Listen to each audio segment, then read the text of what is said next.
If I sweep your barn, would you let us sleep there, sir? Mama's too weak to walk another mile." Those 13 words would shatter the silence of a man who'd sworn never to let anyone close again. What started as a desperate plea from a 6-year-old girl became the most unlikely love story the Kansas Plains had ever witnessed. Stay with me until the end of this journey, and comment below what city you're watching from. I want to see how far this story travels across the world. The summer of 1878 arrived on the Kansas Plains like a punishment from an angry god. The sun beat down mercilessly on the endless expanse of golden grass, turning the earth into a furnace that seemed determined to break the spirit of anyone foolish enough to call this place home. Heat waves shimmered in the distance, creating mirages that promised water where there was none. Hope, where hope had long since dried up and blown away with the dust. Harlan Gage stood at the fence line of his property, hammer in hand, sweat soaking through his worn cotton shirt. At 34 years old, he looked older. The kind of older that comes not from years but from carrying weight no man should have to bear alone. His face was weathered and lean, carved by wind and grief into something harder than the fence posts he was mending. Dark hair, streaked prematurely with gray at the temples, fell across his forehead as he worked. His eyes, once a warm brown according to those who remembered him from before the war, had turned to something closer to stone. The Gage Ranch sat 5 miles outside the small town of Millbrook, Kansas, far enough that Harlan could pretend the world didn't exist, close enough that he couldn't quite escape it entirely.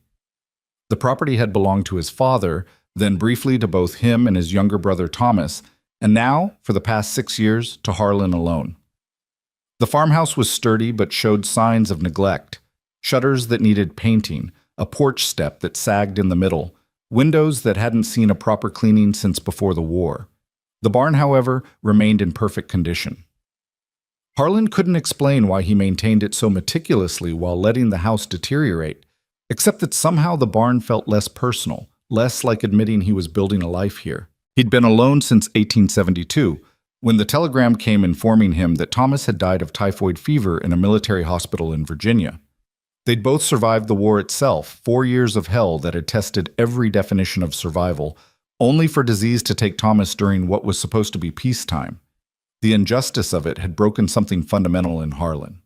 He'd returned to Kansas, to this land they were supposed to work together, and found he couldn't bear the sight of Thomas's empty room, couldn't stand the silence where his brother's laughter should have been. So Harlan had retreated into himself, into work and routine and carefully constructed walls. He spoke to people in town only when necessary, brief, transactional conversations at the general store or the feed supply. He attended no social gatherings, accepted no dinner invitations, and made it abundantly clear through both word and demeanor that he preferred his own company. The townspeople had eventually stopped trying. Some called him troubled, others called him rude. A few of the older women, the ones who remembered him as a laughing boy before the war, called him heartbroken. But mostly, people just called him the hermit of the Gage Ranch and left him alone. Which was exactly how Harlan wanted it. He raised the hammer, driving another nail into the fence post with more force than strictly necessary. The physical labor felt good, gave him something to focus on besides the thoughts that churned constantly in his mind. He'd been working since dawn, and the sun was now high overhead, turning the world into a blast furnace. Sweat dripped into his eyes, and he paused to wipe his face with his sleeve. That's when he heard it. At first he thought it might be the wind. The plains were full of strange sounds, especially in the heat of summer. But then it came again, clearer this time. A voice, small and uncertain, but definitely human. "Excuse me, sir?" Harlan turned, squinting against the sun. At first he saw nothing but the shimmer of heat waves on the dusty road that led to his property. Then his eyes adjusted and he made out 2 figures, one tall, one small, standing at the edge of his land as if afraid to step any closer. His first instinct was to turn back to his work, to ignore them the way he'd ignored every other traveler who'd passed this way. But something made him hesitate. Maybe it was the way they stood there, so still and uncertain. Maybe it was the fact that he could see, even from this distance, how thin they were, how exhausted. "Sir?" The small voice came again, and now Harlan could see it was coming from a child, a little girl, maybe 6 or 7 years old, with tangled blonde hair and a dress that had once been blue, but was now faded almost to gray by sun and dust. Harlan set down his hammer and walked slowly toward the fence, stopping about 10 feet from where they stood. Up close, he could see them more clearly, and what he saw made something uncomfortable twist in his chest. The woman was young, probably not yet 30, with brown hair pulled back in a loose bun that was falling apart. Her dress was patched in several places, and her face was pale beneath the dust of travel, with a sheen of fever sweat on her forehead. She swayed slightly as she stood. One hand pressed against her side as if it hurt to breathe. The other hand was clasped tightly by the little girl, who looked up at Harlan with eyes too old and too worried for such a young face. "We don't mean to bother you," the woman said, her voice hoarse and weak. "We're just passing through, heading to—" She stopped, swaying more noticeably. The little girl gripped her hand tighter, alarm flashing across her small face. "Mama," the child whispered urgently. The woman steadied herself with visible effort. "We're heading west," she continued, "but we got separated from the wagon train yesterday, and we've been walking since—" Another pause as she struggled to breathe. "Since dawn." Harlan said nothing, his face expressionless. He'd seen travelers before, families heading west in search of better lives, men running from debts or the law, women fleeing situations they wouldn't speak about. The Kansas plains were a corridor for the desperate and the hopeful, and Harlan had long ago decided that their problems were not his to solve. He had enough of his own, but the little girl was looking at him with such desperate hope, and before he could stop himself, he was cataloging the details he wished he hadn't noticed: the woman's fever-bright eyes, the way she couldn't seem to stop shivering despite the brutal heat, the child's bare feet wrapped in strips of cloth that were stained with blood, the single canvas bag slung over the woman's shoulder that seemed to contain everything they owned in the world. "There's a town about 3 miles west," Harlan said, his voice rough from disuse. "They've got a doctor." "We tried the town," the little girl said quickly. "They said we had to keep moving, said they were full up with folks passing through." Harlan's jaw tightened. He knew exactly which town they meant. Knew, too, that "full up" was often code for "we don't want your kind here." Travelers without money were rarely welcome, especially a sick woman and a child with no man to vouch for them. "That's so," he said flatly. The woman's face flushed, whether from fever or shame, Harlan couldn't tell. "We're not beggars," she said, lifting her chin with what looked like the last of her pride. "We're willing to work for anything you might spare. Food, water, a place to rest for a few hours." She paused, then added quietly, "We won't trouble you beyond that." Harlan should have said no. Every instinct, every carefully maintained boundary told him to direct them back to the road, to wish them well, to close the door on this moment before it became something more complicated. He didn't help people anymore. It was simpler that way, safer. But before he could form the words of refusal, the little girl stepped forward. She couldn't have weighed more than 40 pounds, all skin and bones and enormous blue eyes that looked at him with something that wasn't quite pleading, more like a quiet, determined courage that seemed impossibly old for such a small person. "Sir," she said, her voice clear and steady despite the tremor Harlan could see running through her thin frame, "if I sweep your barn, would you let us sleep there? Mama's too weak to walk another mile." The words hit Harlan like a physical blow. He actually took a step backward, as if he could put distance between himself and the simple, devastating honesty of that request. The little girl didn't break eye contact, didn't look away, didn't cry. She just stood there, waiting for his answer, her small hand still clasping her mother's, her shoulders squared as if ready to take on the weight of the entire world if that's what it took to save the only family she had left. Something cracked in Harlan's chest, something he'd thought was too calcified to break anymore. He saw, suddenly and against his will, another little girl from another time, his cousin Rachel, who'd been orphaned by the war and had come to live with them for one winter. She'd had that same look, that same impossible bravery in the face of circumstances no child should have to navigate. Rachel had died that spring, along with half the county, when scarlet fever swept through. Harlan hadn't thought about her in years, had trained himself not to. "Christ," he muttered, turning away and dragging a hand across his face. He stood there for a long moment, staring at nothing, fighting with himself. Every rational part of his mind was screaming at him to walk away, to maintain the boundaries he'd built so carefully, to protect himself from the inevitable pain that came from letting people get close. But he could still hear the little girl's voice. "Mama's too weak to walk another mile. Water's by the trough," he said finally, not looking at them. His voice came out harder than he intended, almost angry. "Around the side of the barn. Rest there if you need to." "Thank you," the woman whispered. "Thank you so much. Don't thank me," Harlan cut her off sharply. He still couldn't look at them. "It's water, not charity. Everyone's entitled to water." He heard the shuffle of their footsteps as they made their way toward the barn, heard the little girl's soft voice saying, "See, Mama? I told you someone would help." But Harlan was already walking back to his fence line, picking up his hammer, trying to convince himself that this was just a temporary thing, that they'd rest for an hour and be on their way, that by tomorrow he'd barely remember they'd been here.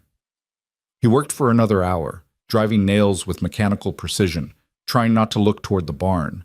But eventually, the sun grew too fierce even for his stubbornness, and he found himself walking back toward the house for water. The barn door was open, just a crack, and as he passed, he couldn't help but glance inside. They'd settled in a corner in the cleanest patch of hay. The woman, she'd said her name was Clara, he remembered now, was lying down, her eyes closed, breathing shallow and rapid.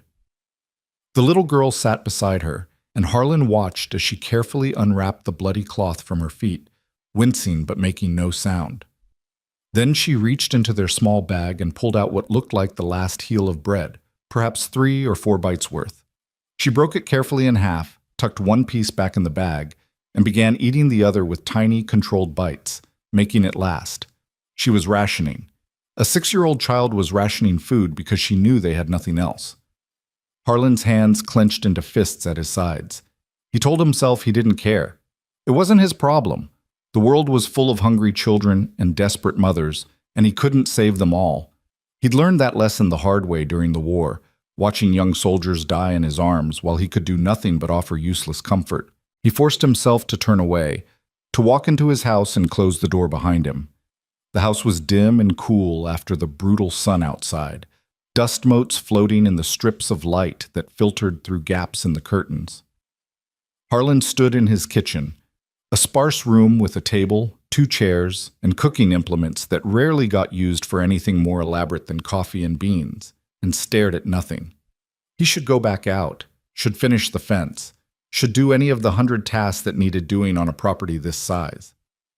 Instead, he found himself opening cupboards, pulling down a loaf of bread he'd bought in town 3 days ago, some dried meat, a jar of preserved peaches from last fall's harvest. Before he could question what he was doing, he'd arranged it all on a plate, filled a pitcher with water from the pump, grabbed 2 tin cups. "Damn it," he muttered under his breath, but his hands kept moving. When he stepped back outside, the afternoon sun was beginning its slow descent toward the horizon, turning the sky shades of gold and amber. He walked to the barn, his boots loud on the hard-packed earth, and knocked once on the doorframe. "It's me," he said gruffly. "Harlan Gage. I'm coming in." The little girl's head popped up immediately, eyes wide. She positioned herself between Harlan and her mother, protective despite her size. Up close, Harlan could see that her eyes were blue like cornflowers, her hair so blonde it was almost white in certain lights. A scattering of freckles crossed her nose, and there was a stubborn set to her jaw that reminded Harlan of Thomas. "I brought food," he said, setting the plate down on a relatively clean section of the barn floor. "And water." The girl stared at the plate as if it might be a mirage. "We can't pay you," she said quietly. "Didn't ask you to." "Mama says we shouldn't take charity." "It's not charity," Harlan said, echoing his earlier words. "You offered to sweep the barn. Consider this payment in advance." The little girl looked at him for a long moment, those 2 old eyes studying his face as if trying to determine whether he was trustworthy. Then, apparently satisfied with whatever she saw, she nodded. "Thank you, Mr. Gage," she said with a formality that would have been charming under different circumstances. "My name is Annie Wells. That's my mama, Clara Wells." "Mrs. Wells," Harlan said, nodding toward the sleeping woman. "Just Clara," Annie corrected. "Papa died 2 years ago. Mama says we don't need to pretend anymore." There was a story there, Harlan knew. Probably a sad one, but he'd learned long ago not to ask questions he didn't want answered. Instead, he said, "Your mother needs to see a doctor." "We know," Annie said simply, "but doctors cost money, and we spent the last of ours on the wagon train passage." Then when Mama got sick, the wagon master said she couldn't continue with them, said it might be catching, and he couldn't risk the other passengers. Her small face tightened with an anger that should have been impossible at her age. "He left us on the road with 3 days' food and said we were only 2 days from Millbrook, but Mama kept getting sicker, and we had to stop a lot, and the food ran out yesterday." Harlan closed his eyes briefly. He'd met men like that wagon master, men who could justify any cruelty as long as it served the greater good. He'd been ordered to be one of those men during the war, and the memory still made him sick. "The town doctor," he started, then stopped. Dr. Morrison was a good man, but he charged for his services, and he didn't make house calls for free. And even if Harlan paid, which he absolutely was not going to do because that would mean getting involved, Clara looked like she needed care that went beyond a single visit. "Look," he said finally, "your mother can rest here tonight. Tomorrow, if she's strong enough to travel, I'll take you both into town in the wagon. Someone there can help you figure out your next step." It was more than he'd intended to offer. It was already too much. Annie's face lit up with a smile so bright and grateful that Harlan had to look away. "Thank you," she whispered. "You're the first person who's been kind to us in a long time." "Don't make more of it than it is," Harlan said roughly. "It's one night in a barn, nothing more." But even as he said it, he knew he was lying to himself. He left them then, retreating to his house as the sun set and the temperature finally began to drop. He made himself coffee, ate a cold dinner, tried to read a newspaper that was 3 weeks old, but his eyes kept drifting to the window that looked out toward the barn, where a faint glow suggested Annie had lit the lantern he kept there. Around 9 o'clock, he heard it, a sound so soft he almost missed it, but once he recognized it, he couldn't unhear it. Singing. A child's voice, slightly off-key but pure and sweet, singing a lullaby. Harlan stood at the window, coffee cup forgotten in his hand, and listened. The song was an old one, something his own mother used to sing. The melody drifted across the darkening yard, mixing with the chirp of crickets and the whisper of wind through grass. And Harlan realized, with a sensation that felt like falling, that he couldn't remember the last time he'd heard music in this place. Couldn't remember the last time his property had felt like anything other than a tomb for memories and a shelter for ghosts. The silence, he understood suddenly, hadn't been peace. It had been death. He set down his coffee cup, walked to his bedroom, and pulled a quilt from the chest at the foot of his bed. It had been his mother's, one of the few things he'd kept after she passed. He never used it, couldn't bear to somehow, but now he found himself walking back outside, crossing the yard to the barn. Annie was still singing when he pushed open the door, her voice growing quieter as the song reached its end. She sat beside Clara, who was shivering despite the warm night, her fever clearly worsening. "She's cold," Annie said as Harlan approached. She didn't look surprised to see him, as if she'd somehow expected he'd come back. Harlan knelt and spread the quilt over Clara, tucking it around her shoulders. Up close, he could see that her color was bad, her lips slightly blue. This wasn't just a simple fever, this was something serious. "Has she been coughing?" he asked. Annie nodded. "For weeks. Started on the wagon train. Gets worse every day." Pneumonia, maybe, or consumption. Either way, she needed medicine and care that a barn couldn't provide. Harlan stood looking down at them, the sick woman and the brave child, and felt the last of his resistance crumbling.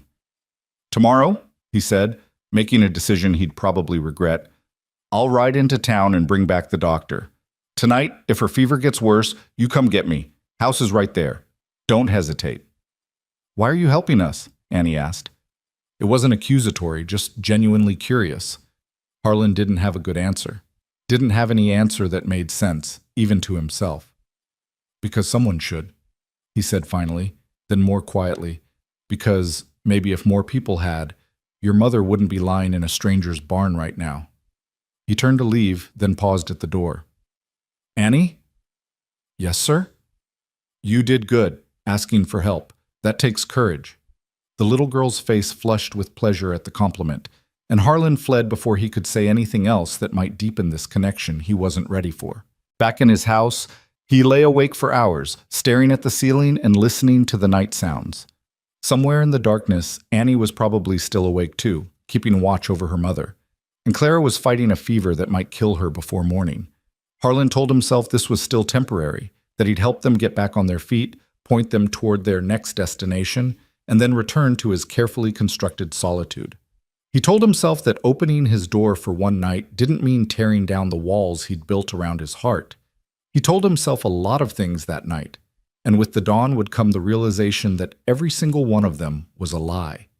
Because the moment Annie Wells had looked at him with those brave, desperate eyes and asked if she could sweep his barn in exchange for shelter, something had shifted.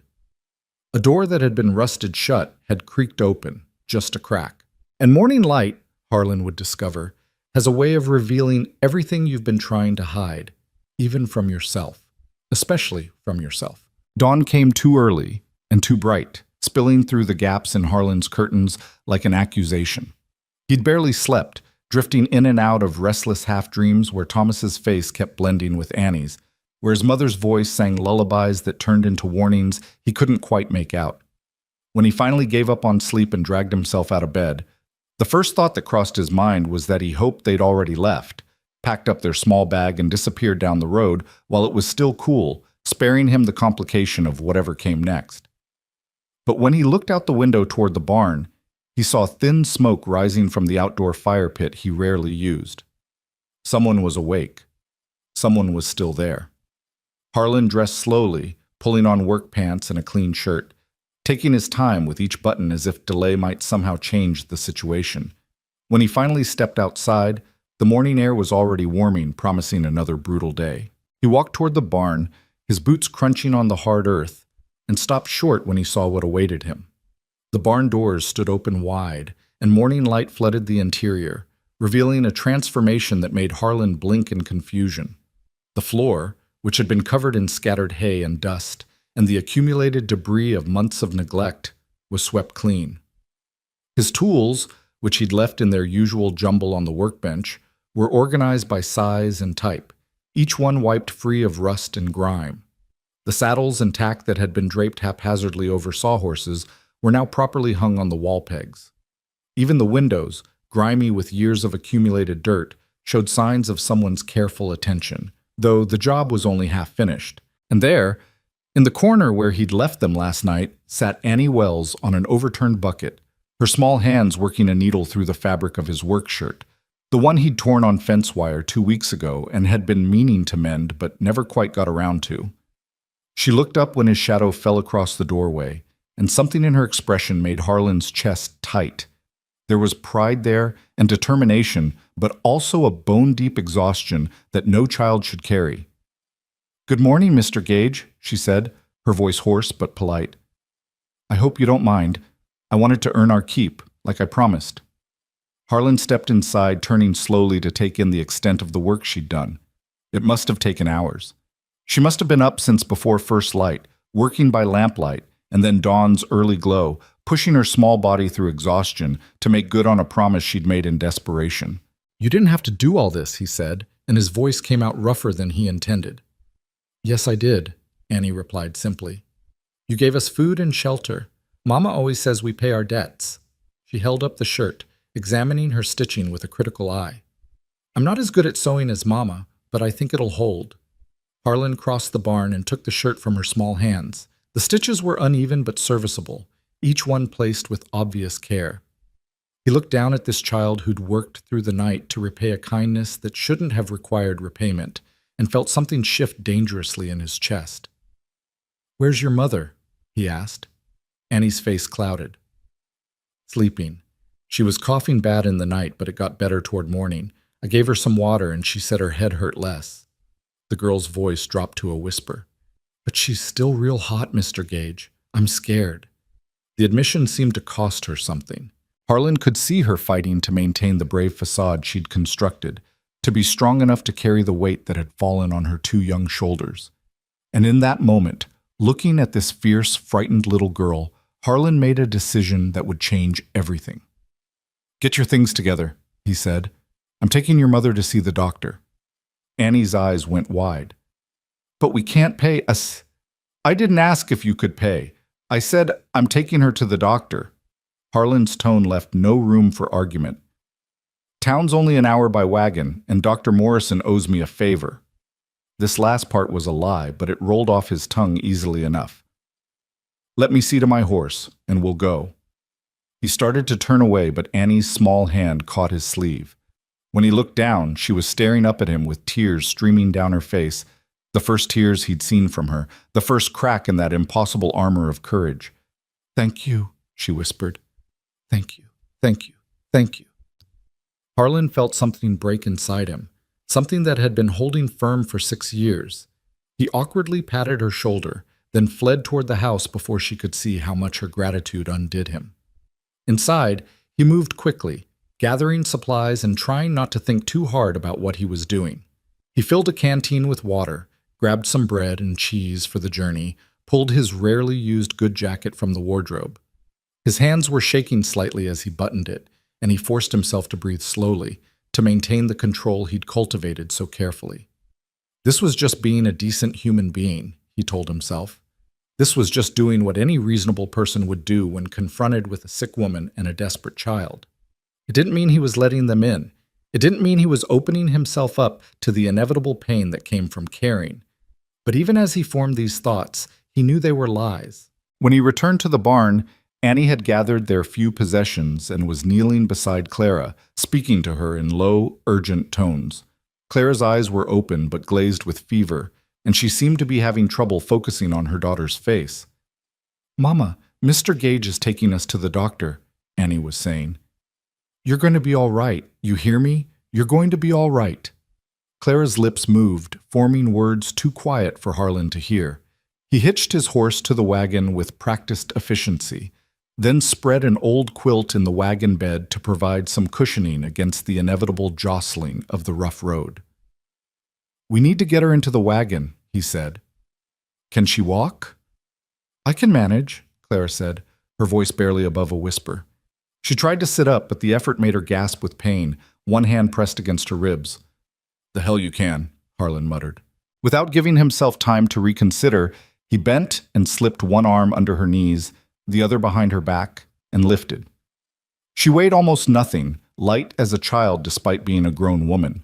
The realization of how close to starvation they must have been made his jaw clench. Clara made a small sound of protest. "Please, you don't have to. This isn't proper." "Nothing proper about dying in a barn," Harlan said bluntly, carrying her to the wagon. "And nothing improper about accepting help when you need it." He settled her as gently as he could in the wagon bed, tucking the quilt around her. Annie scrambled up beside her mother, positioning herself so Clara's head could rest in her lap. The little girl's hand smoothed her mother's hair with a tenderness that made Harlan have to look away. The ride into Millbrook took longer than usual. Harlan kept the horse to a careful walk, trying to minimize the bumps and jolts that made Clara gasp with pain. The sun climbed higher, turning the world into a furnace, and Harlan found himself grateful he'd thought to bring water. Every 15 minutes or so, Annie would coax her mother into taking small sips, speaking encouragement in that steady voice that seemed impossible from someone so young. "That's good, Mama. Just a little more. We're almost there.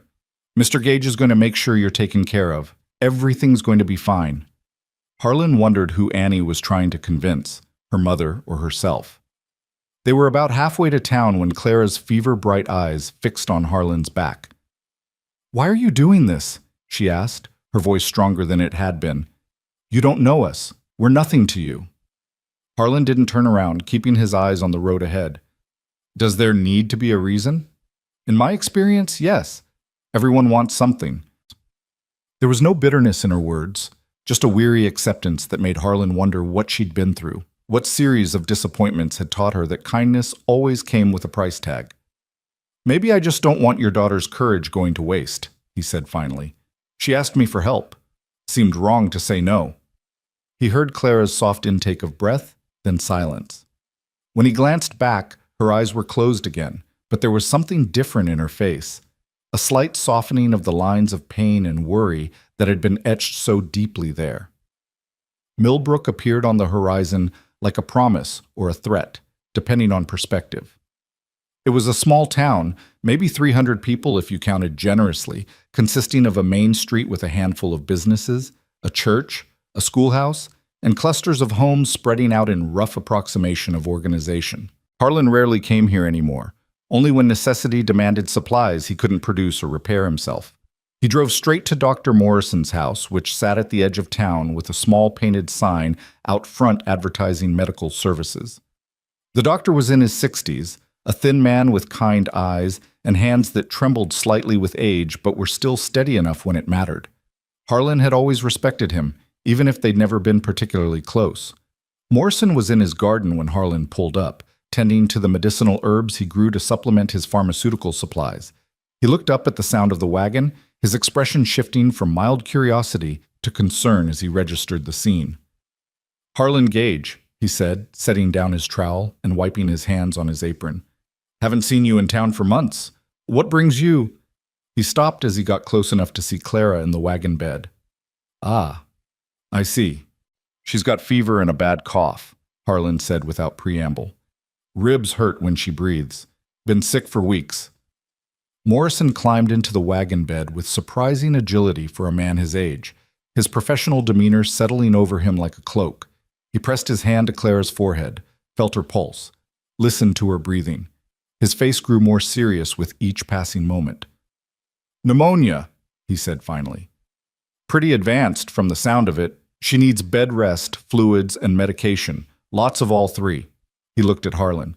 "She needs nursing care, Gage, round the clock for at least a week, maybe 2. "Fine," Harlan said before he could stop himself. "I'll take her back to my place. You tell me what to do." Morrison's eyebrows rose. "You know these folks?" "Does it matter?" The doctor studied him for a long moment, then shook his head slowly. "No, I suppose it doesn't. But Harlan, nursing pneumonia is serious work. It's not just giving someone water and hoping for the best. She'll need monitoring, medication administered on schedule, help with basic functions. Are you prepared for that?" Harlan thought about his quiet house, his careful routines, the solitude he'd cultivated so deliberately. He thought about how easily all of it could be disrupted by a sick woman and a watchful child. Every rational part of his brain screamed at him to find another solution, to pay for a room at the boarding house, to track down relatives who could take them in, to do anything except volunteer himself for weeks of intensive caretaking. But then Annie's small voice spoke up from the wagon bed. "I can help. I'm real good at following instructions, and I can stay up all night if I need to. I won't be any trouble, I promise." And Harlan heard himself say, "We'll manage." Morrison looked at him as if seeing him for the first time. "All right then. Let me get my bag. I'll ride back with you, get her settled, and show you what needs doing." The return journey was slower still, with the doctor riding in the wagon bed beside Clara, monitoring her condition and occasionally administering small doses of medication from the bottles in his black bag. Harlan listened as Morrison explained the treatment plan: hourly fluids, medicine every 4 hours, poultices for the chest, careful monitoring for signs of worsening. It sounded overwhelming, but Annie absorbed every word with fierce concentration, asking clarifying questions that showed a maturity far beyond her years. "If her breathing gets worse, or if she starts coughing up blood, you send someone for me immediately," Morrison was saying. "Doesn't matter if it's the middle of the night. Pneumonia can turn bad quickly." "There's no one to send," Harlan said. "I live alone." Morrison frowned. "Then one of you will have to ride. Can the girl manage a horse?" "I can learn," Annie said immediately. "I'm a quick learner." "She's 6 years old," Harlan protested. "I'm almost 7, Annie corrected indignantly. "And I'm real good with animals. I took care of all the chickens and the goat back before—" She stopped abruptly, her face clouding. Before what? Harlan wondered. Before her father died? Before whatever circumstances had reduced them to wandering the Kansas plains with nothing but a canvas bag and each other? He didn't ask. He'd learned long ago that some stories were too painful to tell to strangers, even kind ones. When they reached the ranch, Harlan faced a decision he'd been avoiding: where to put them. The barn, even cleaned up, wasn't suitable for a woman who needed rest and monitoring, but bringing them into his house, into his private space, felt like crossing a line he'd sworn never to cross again. Morrison made the decision for him. "She needs to be somewhere clean, and temperature controlled, he said firmly. The barn won't do. You have a spare room in that house of yours? I have Thomas's room, Harlan said, and then wondered why he'd phrased it that way. It hadn't been Thomas's room for 6 years. It was just a room. Empty. Unused. Dead. Like everything else he touched. Then that's where she goes, Morrison said, his tone brooking no argument. So Harlan found himself carrying Clara Wells across the threshold of his house, through the dim parlor he never used, down the hallway to the room he'd kept closed for 6 years. Annie rushed ahead to open the door, and Harlan stepped into a space that smelled of dust and memory and time suspended. Thomas's few possessions were still there, his books on the shelf, his spare boots by the door, his jacket hanging on a peg as if waiting for him to return from some errand. Harlan had never been able to bring himself to clear them out, but neither could he bear to enter the room and see them. So it had remained, a shrine to a brother who wasn't coming back. Windows, Morrison said briskly, and Annie immediately set about opening them, letting fresh air and sunlight flood the space. And we'll need clean linens. Harlan, you have any? Harlan did, though they were stored in his mother's old cedar chest, and he couldn't remember the last time he'd used them. He retrieved them while Morrison directed Annie in turning down the bed and arranging pillows. When everything was ready, Harlan laid Clara gently on the mattress, and she sank into it with a sound that was half relief, half pain. For the next hour, Dr. Morrison worked with quiet efficiency, examining Clara more thoroughly, administering medication, showing Annie how to make the poultices that would help break up the congestion in her lungs. Harlan watched from the doorway, feeling like an intruder in his own home, until Morrison called him over.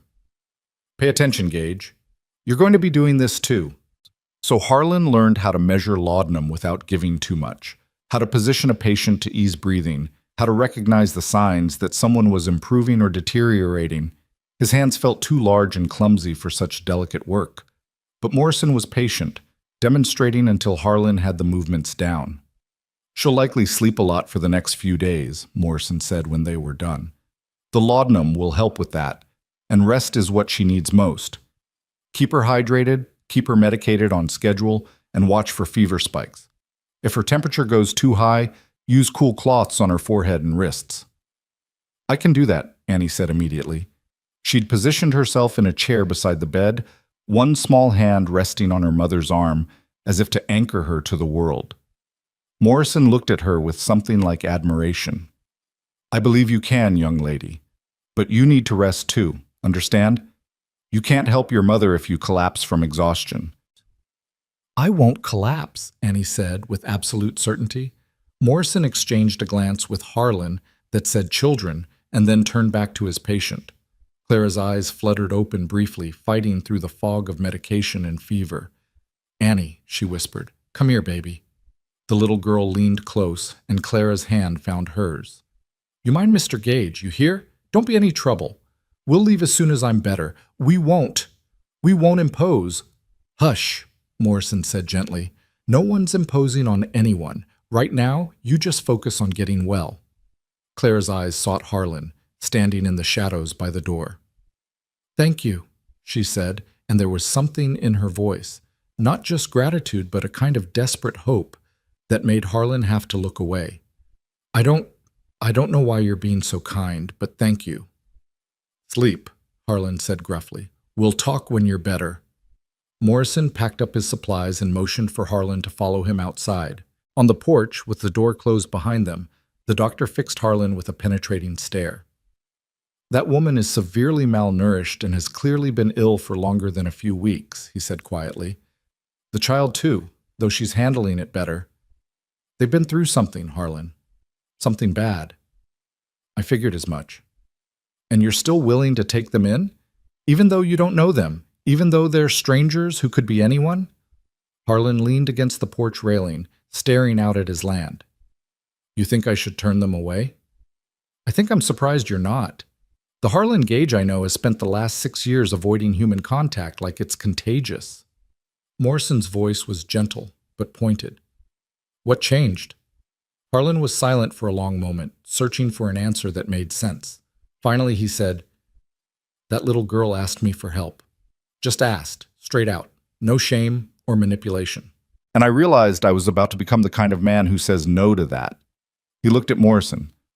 I spent 4 years in a war watching people die because no one would help them. I came home and watched my brother die because I wasn't there when he needed me. Maybe I'm just tired of watching people die. Morrison's expression softened. She's not going to die, Harlan, not if we treat her properly. But I need you to understand what you're taking on. Even if she recovers fully, which I believe she will, it's going to be at least 2 weeks before she's well enough to travel. Maybe 3.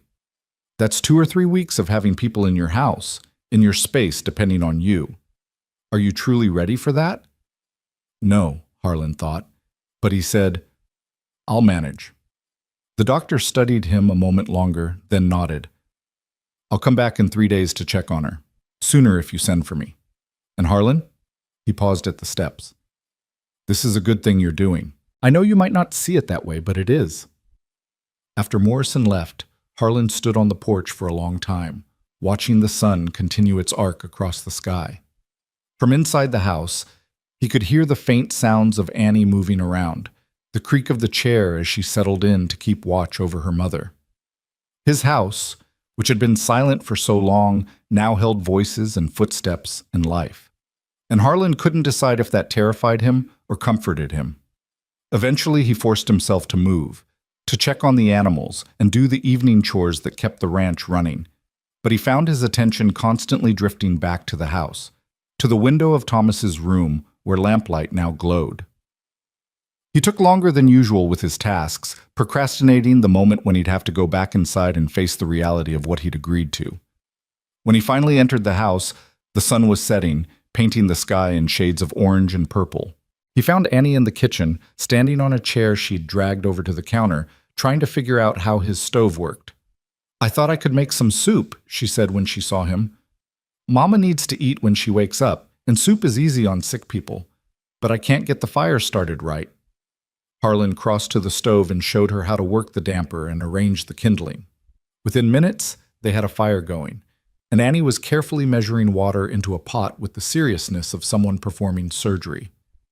We have some vegetables in our bag, she said. Not much, but enough for a small pot, and I found some salt in your cupboard. I hope that's all right. It's fine. Harlan watched as she worked with careful efficiency, her small hands moving with practiced competence. You've done this before.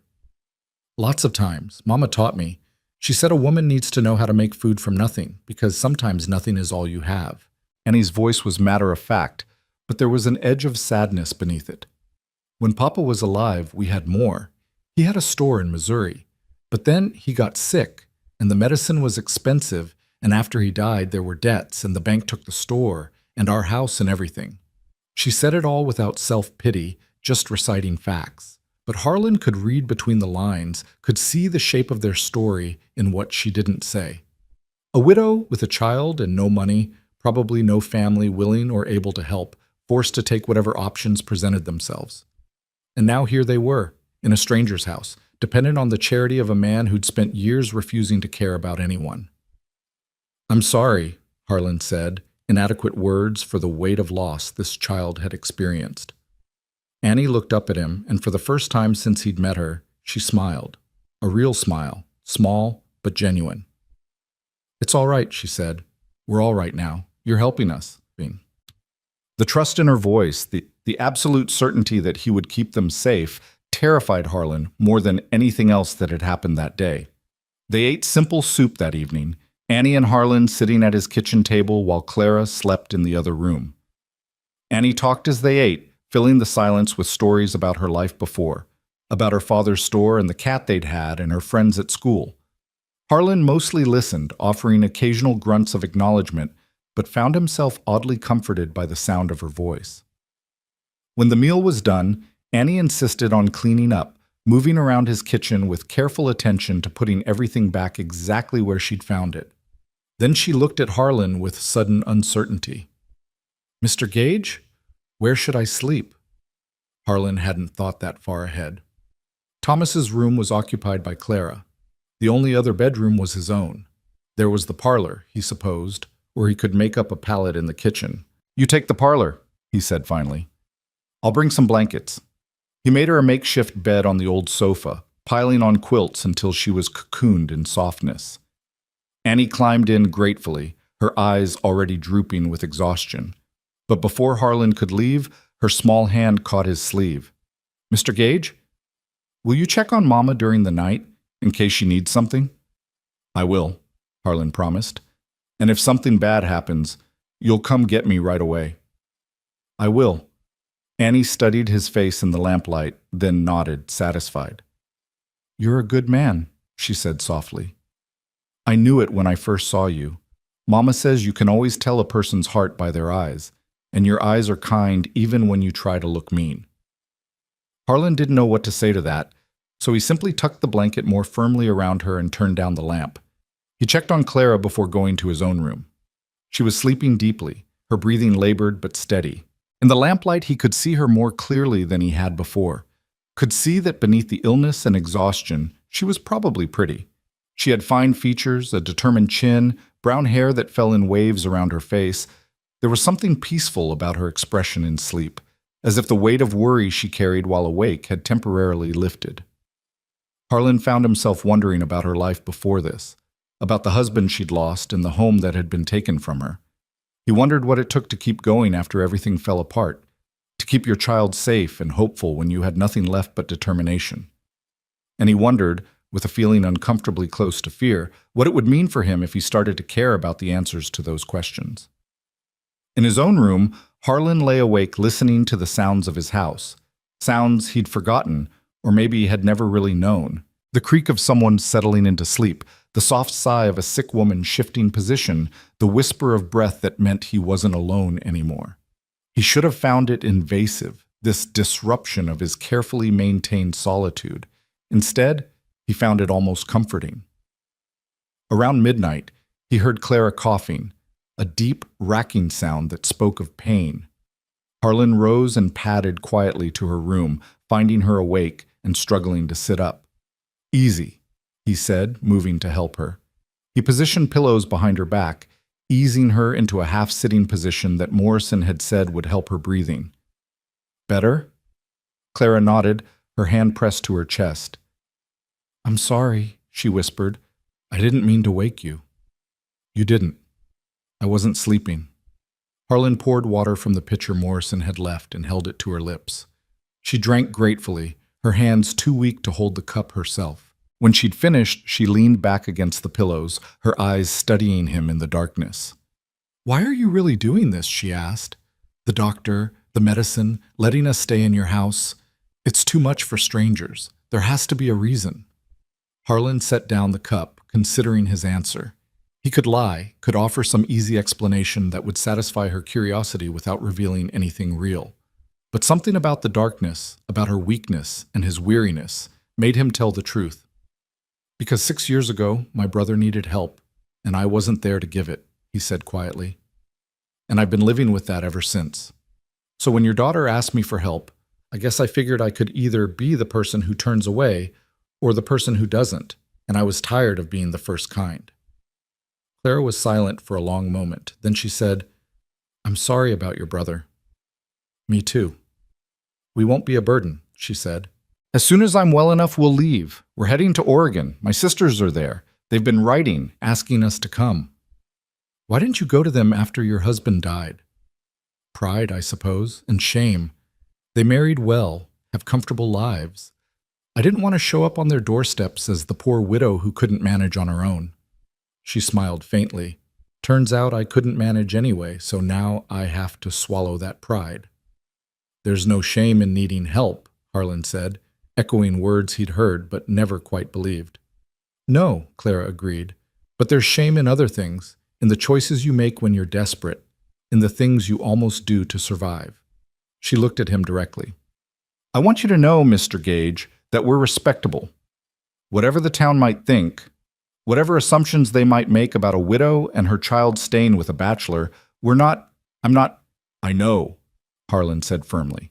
"And anyone who suggests otherwise will answer to me." Claire's eyes widened slightly. "You barely know us. Why would you defend our reputation?" "Because," Harlan said, surprising himself with the answer, "kindness isn't something we owe. It's what keeps us human. Clara's breath caught, and Harlan realized he'd just repeated her own words back to her, words Annie must have told him she'd said. A smile ghosted across her pale face. Yes, she whispered. Exactly that. They sat in comfortable silence for a moment, and Harlan found himself noticing details he'd missed before. The way lamplight caught in her hair, the delicate structure of her hands, the quiet strength in her eyes, despite her weakened state. There was something about Clara Wells that drew him, something beyond simple compassion for her circumstances, and that Harlan realized with a jolt of alarm was dangerous. You should rest, he said abruptly, standing. I'll check on you again in a few hours. Mr. Gage? Claire's voice stopped him at the door. Thank you. Not just for the help, but for seeing us as people worth helping. You'd be surprised how rare that is. Harlan didn't trust himself to respond, so he simply nodded and retreated to his own room, his heart beating faster than it should. The next few days fell into a pattern that was both strange and oddly comfortable. Harlan tended to his ranch work during the day, while Annie took charge of her mother's care with a competence that continued to astound him. She administered medicine on schedule, prepared simple meals, kept the sick room clean and aired out. She even somehow found time to sweep the house, organize his chaotic pantry, and mend more of his clothes. You don't have to do all that, Harlan told her when he found her scrubbing his kitchen floor on the third day. I like to be useful, Annie replied simply. And besides, you're letting us stay here. The least I can do is help keep your house nice. In the evenings, after chores were done, Harlan found himself sitting in Clara's room while Annie played quietly in the parlor or slept. Clara was awake more often now, the fever gradually breaking under Morrison's treatment. They talked, cautiously at first, then with increasing ease. She told him about her life in Missouri, about her husband who'd been kind but not particularly good with money, about the struggle to keep going after he died.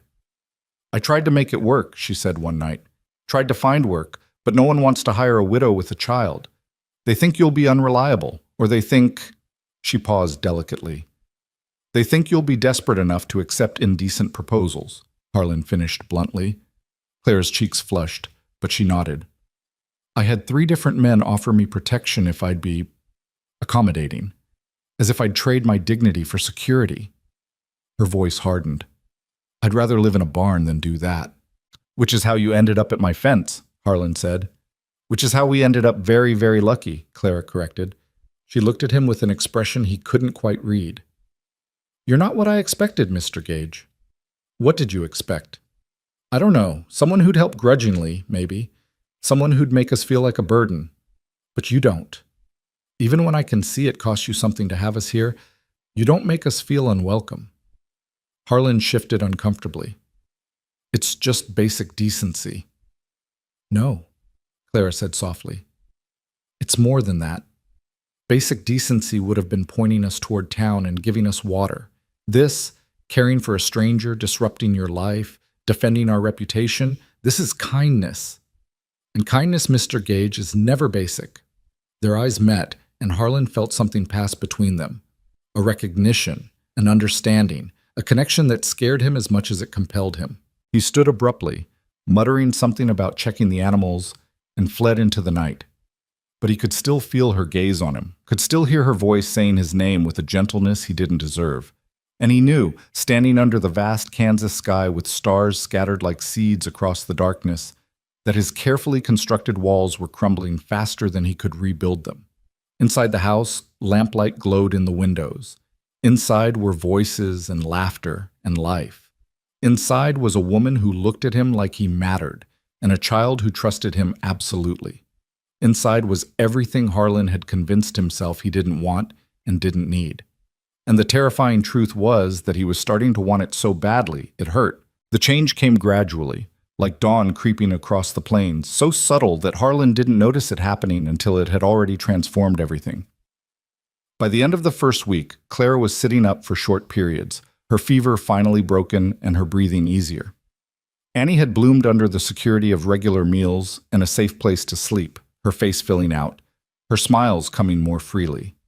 And Harlan found himself doing things he'd sworn he'd never do again, setting 3 places at the table instead of 1, listening for footsteps in the hallway, feeling his chest tighten with something dangerously close to contentment when Annie's laughter rang through his house.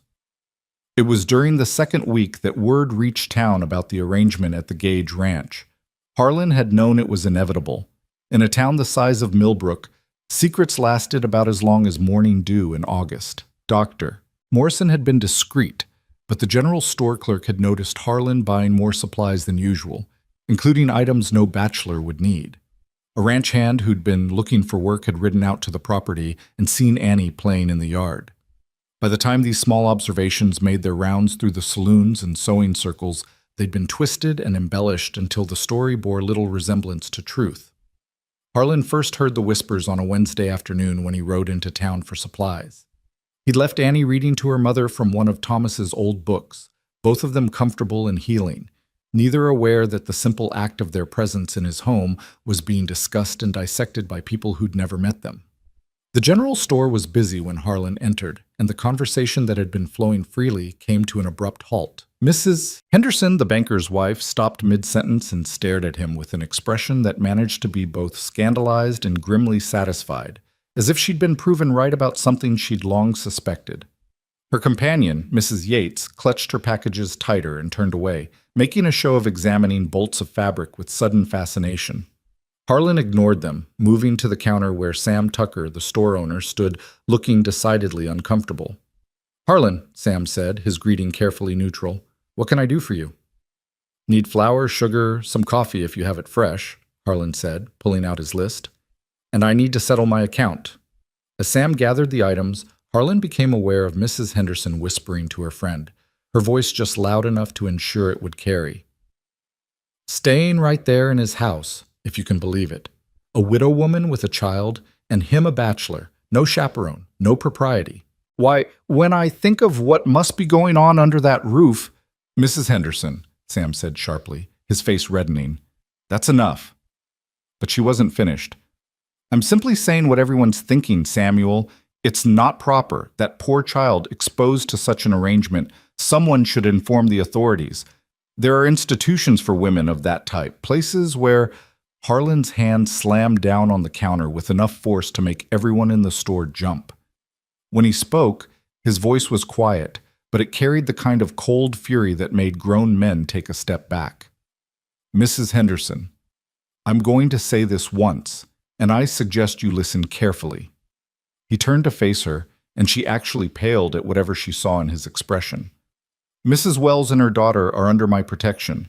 Mrs. Wells has been gravely ill with pneumonia, and I provided shelter out of basic human decency, a quality that seems to be in short supply in this town. If you or anyone else spreads lies about them, if you damage their reputation with your filthy insinuations, you'll answer to me personally. Do I make myself clear?" Mrs. Henderson's mouth opened and closed like a landed fish. "Well, I never, No, I don't suppose you have," Harlan said coldly. "Never shown kindness without expecting something in return. Never helped someone without judging them. Never thought that maybe your vicious gossip does more harm than whatever you imagine you're protecting people from."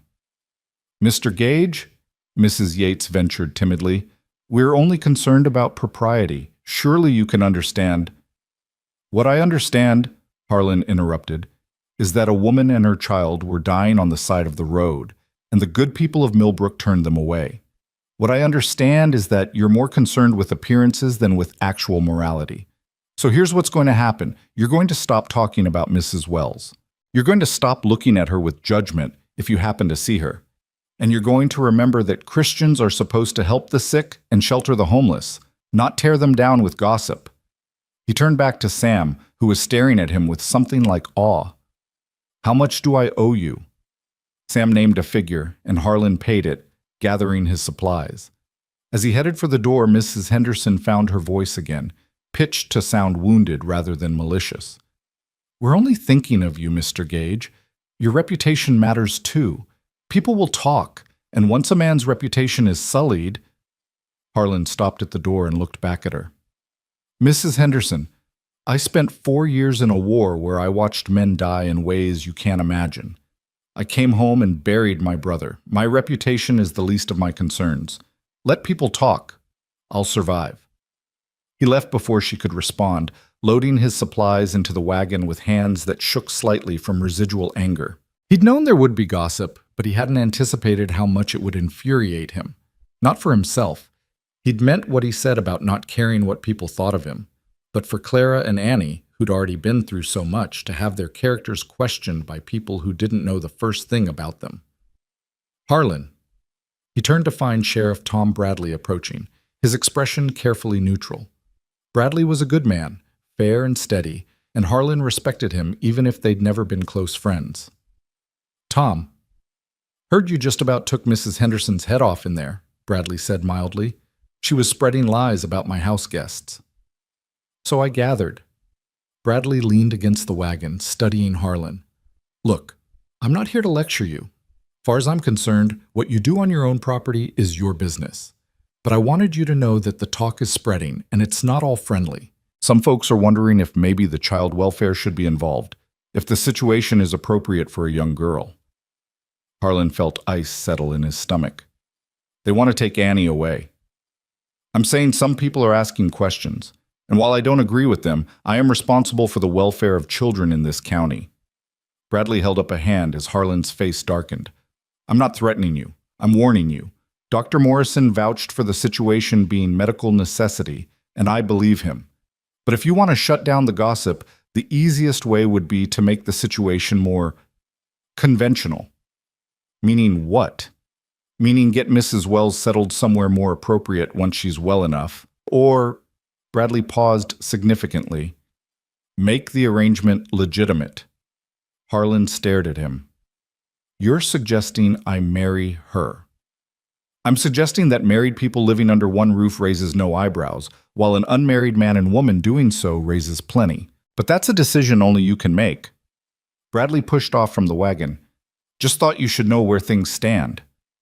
For what it's worth, I think you did a good thing, helping them. Don't let the gossips make you regret it." As Bradley walked away, Harlan stood frozen, his mind reeling. Marriage. The word itself felt foreign, impossible. He'd barely spoken to a woman in 6 years, had convinced himself he'd spend the rest of his life alone. And now a small-town sheriff was casually suggesting he marry a woman he'd known for less than 2 weeks, a woman who was depending on him for help, who had no choice but to accept whatever he offered. The thought made him sick. Not because he found Clara unappealing, quite the opposite, which was its own problem, but because suggesting marriage to someone in her position felt like the worst kind of coercion. She was vulnerable, desperate, and dependent on his charity. How could she possibly say no, even if she wanted to? How could any proposal under these circumstances be anything but him taking advantage of her situation? No. He wouldn't do that to her. He'd weather the gossip, deal with any official inquiries, and when Clara was well enough, he'd help her get to Oregon as originally planned. It was the only honorable course of action. But as he drove home, Bradley's words echoed in his mind. Make the arrangement legitimate.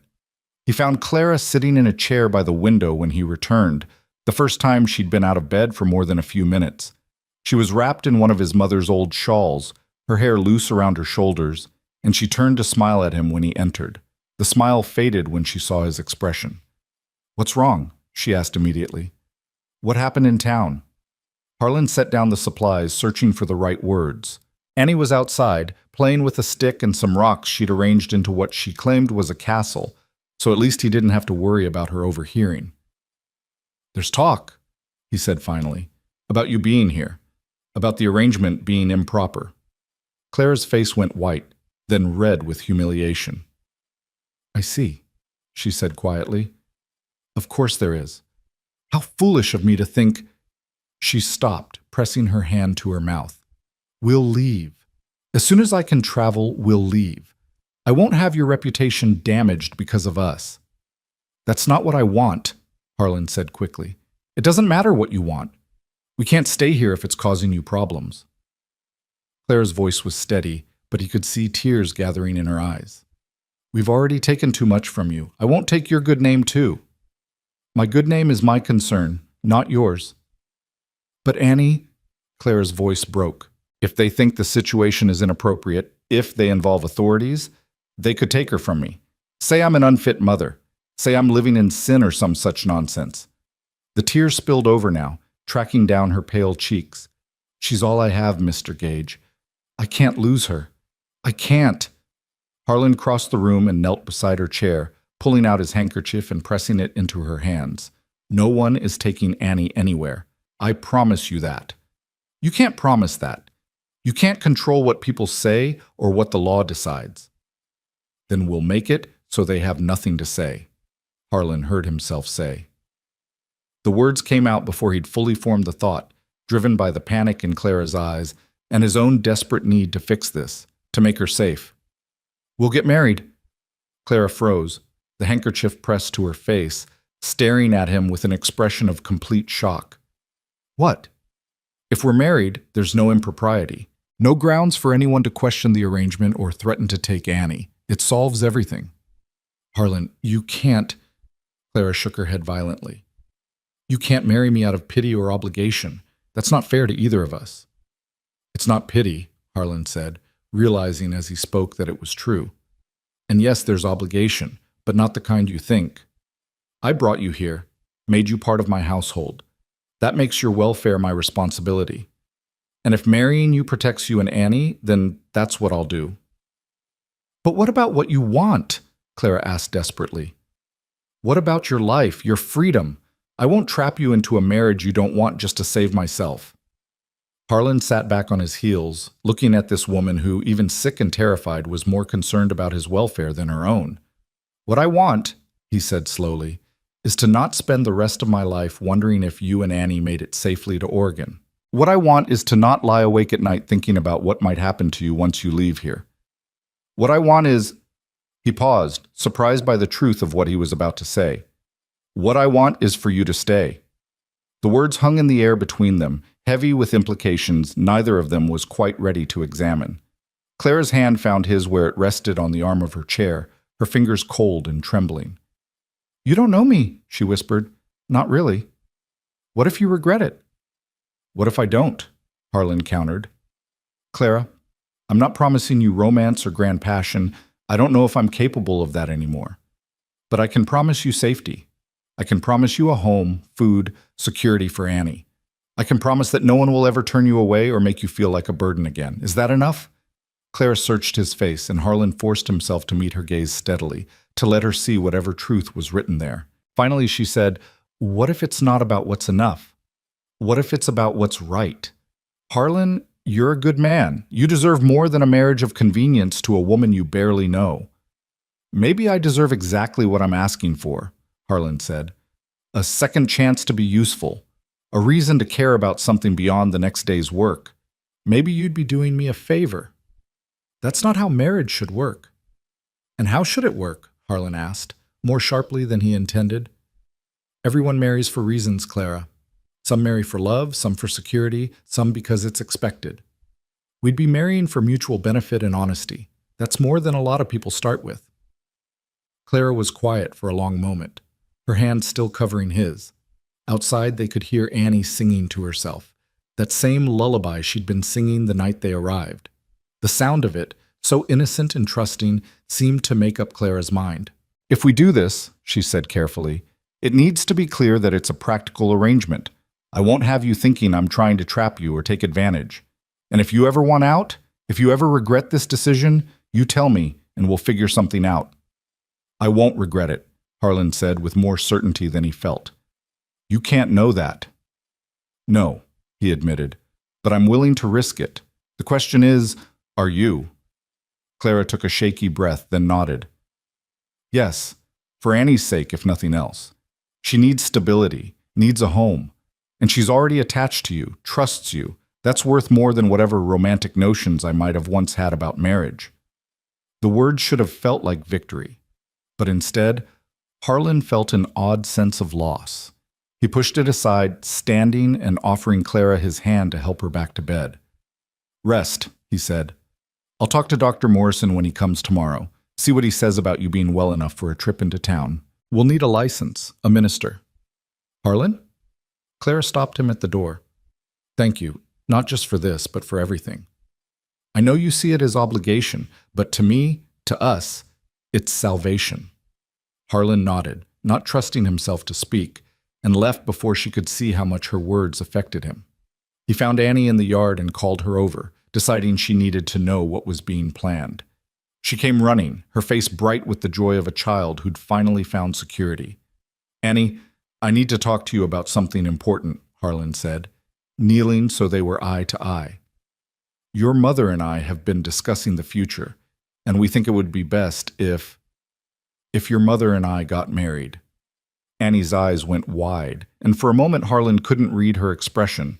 Then a smile broke across her face like sunrise. "Really? You mean we could stay here forever? This could be our home." "If that's what you want," Harlan said carefully. "But I need you to understand this doesn't mean I'm replacing your father. I could never do that. I'm going to be here, to take care of you both." Annie threw her arms around his neck with such force she nearly knocked him over. "I think Papa would like you," she said, her voice muffled against his shoulder. "I think he'd be glad we found someone good to look after us." Harlan held her awkwardly, unused to displays of affection but unwilling to push her away. Over her shoulder he could see Clara watching from the window, one hand pressed against the glass, her face a mix of emotions too complex to name. And Harlan thought, not for the first time, that he'd somehow managed to step into a life he'd never planned for, never wanted, and yet couldn't quite bring himself to walk away from. Dr. Morrison arrived the next morning for his scheduled visit, and after examining Clara and declaring her on the mend, Harlan pulled him aside for a private conversation. Morrison listened to the plan with raised eyebrows and a thoughtful expression. "Marriage, Harlan? That's a significant step. It's a practical solution to a practical problem." "Is it?" Morrison studied him with the penetrating gaze of someone who'd spent decades reading people. "Or is it something more that you're not ready to admit yet? Does it matter?" "It might. To you, eventually." Morrison sighed. "But I won't argue with your reasoning. The talk in town has been ugly, and it would indeed solve the problem. Mrs. Wells is agreeable?" "She is." "And you're certain this is what you want? Because once you make this commitment, Harlan, you can't unmake it without causing even more damage." Harlan thought about Clara's hand in his, about Annie's arms around his neck, about the way his house had felt less like a tomb and more like a home over the past 2 weeks. "I'm certain," he said. Morrison nodded slowly. "Then I'll speak to Reverend Williams. He owes me a favor. I treated his son's broken arm last year and never collected the full fee. I'll see if he's willing to perform a quiet ceremony. Given the medical circumstances, I think we can arrange something quickly without too much fuss." "Thank you." "Don't thank me yet," Morrison said dryly. "Marriage is complicated under the best circumstances, and these are hardly the best circumstances. You're going to have to work at it, Harlan. Both of you are." "I know." But Harlan wasn't sure he did know. Wasn't sure he understood what he was really signing up for. All he knew was that the alternative, letting Clara and Annie leave, watching them disappear down the road toward an uncertain future, was unthinkable. The next few days passed in a blur of preparation. Word spread quickly through town that Harlan Gage and the widow Wells were to be married, and reactions ranged from approval to scandal, depending on who was talking. Mrs. Henderson made it known that she found the hasty marriage highly suspicious, while others saw it as Harlan doing the honorable thing. Sheriff Bradley stopped by to offer his congratulations and assure Harlan that the marriage would put an end to any official concerns about the arrangement. Clara grew stronger each day, able to walk around the house and take short trips outside. She and Harlan moved around each other with careful politeness, neither quite sure how to navigate this new understanding between them. They discussed practical matters, where she and Annie would sleep after the wedding, Thomas's room would become theirs, how household responsibilities would be divided, what Annie's education would look like, but they carefully avoided talking about anything deeper. Annie, by contrast, was delighted with the entire situation. She threw herself into preparing for the wedding with the enthusiasm of someone planning a fairy tale. She picked wildflowers and arranged them in jars. She insisted on washing and mending Clara's best dress. She even tried to convince Harlan to wear his father's pocket watch, which he'd kept in a drawer for years. "You have to look nice," she insisted. "It's your wedding day." "It's not that kind of wedding," Harlan tried to explain. "It's just a simple ceremony, nothing fancy." But Annie wouldn't hear it. Every wedding should be special, she said, with the absolute certainty of childhood. Even if it's just us, it should still be special. So Harlan found himself digging out his good suit, the one he'd worn to his mother's funeral and hadn't touched since. He cleaned his father's pocket watch, polished his boots, even let Annie convince him to let her trim his hair with the kitchen scissors. On the morning of the wedding, Harlan woke early and stood on his porch watching the sun rise over the Kansas plains. In a few hours, he'd be a married man. In a few hours, his life would change in ways he still couldn't fully comprehend. Part of him wanted to run, to saddle his horse and ride until he couldn't hear the voice in his head telling him he was making a mistake. But a larger part, the part that had grown over the past 2 weeks, the part that had been dormant for 6 years, knew he was exactly where he needed to be.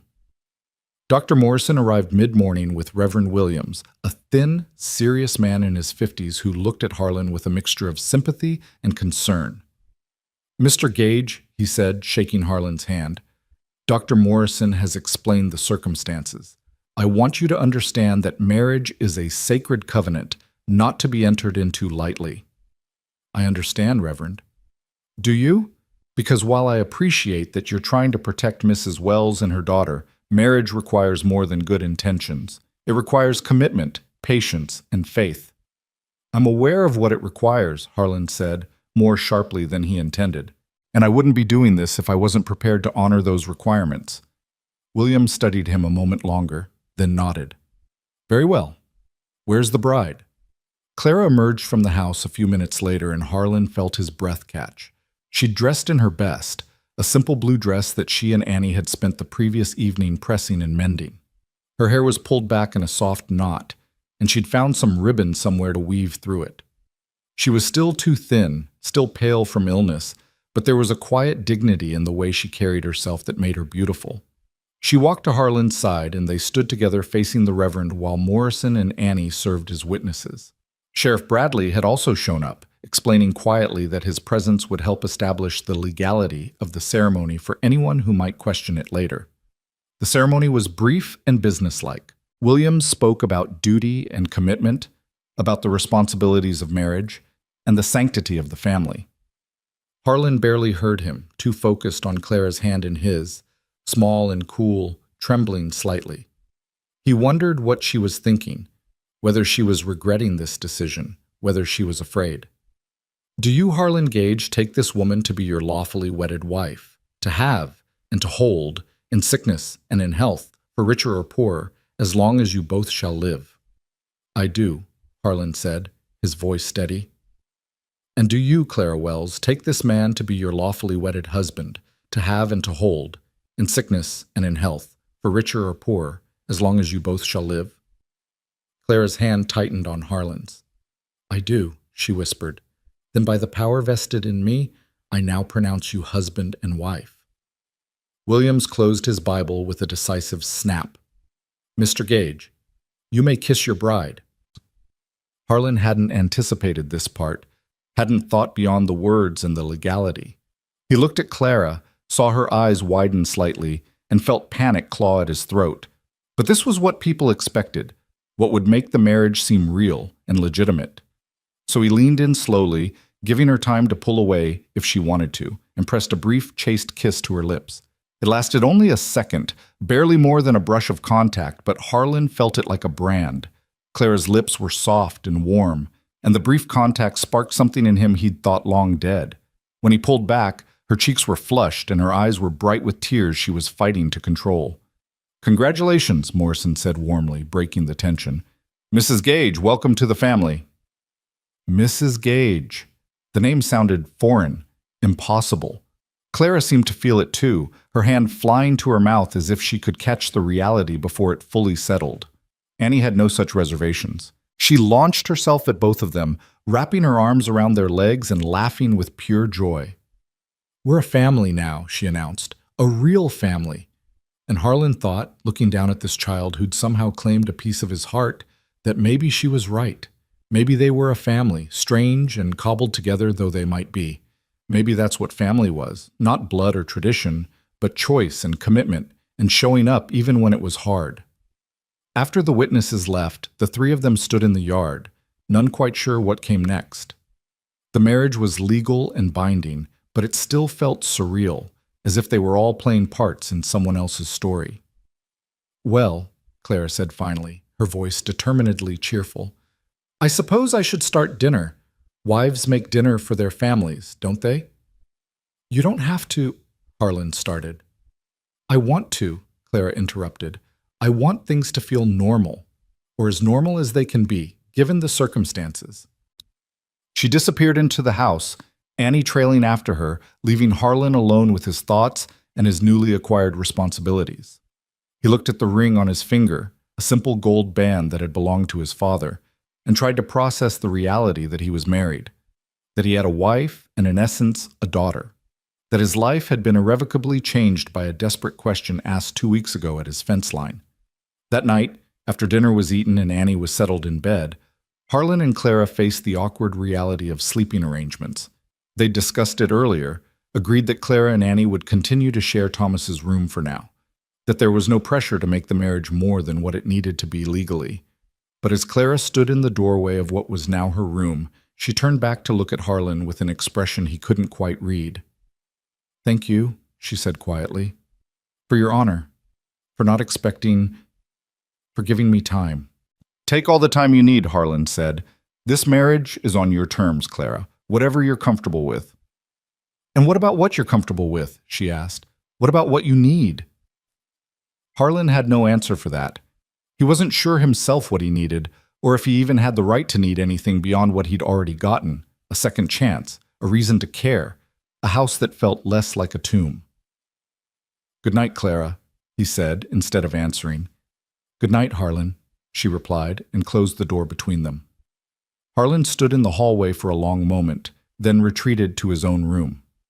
He lay awake for hours, listening to the sounds of his house, Clara's soft breathing, Annie's occasional sleep murmurs, the creak of wood settling, different sounds than the ones he'd grown accustomed to, but becoming familiar in their own right. And he thought about the words he'd spoken at his fence line, words that now seemed prophetic. Let them talk. I'll survive. He would survive this.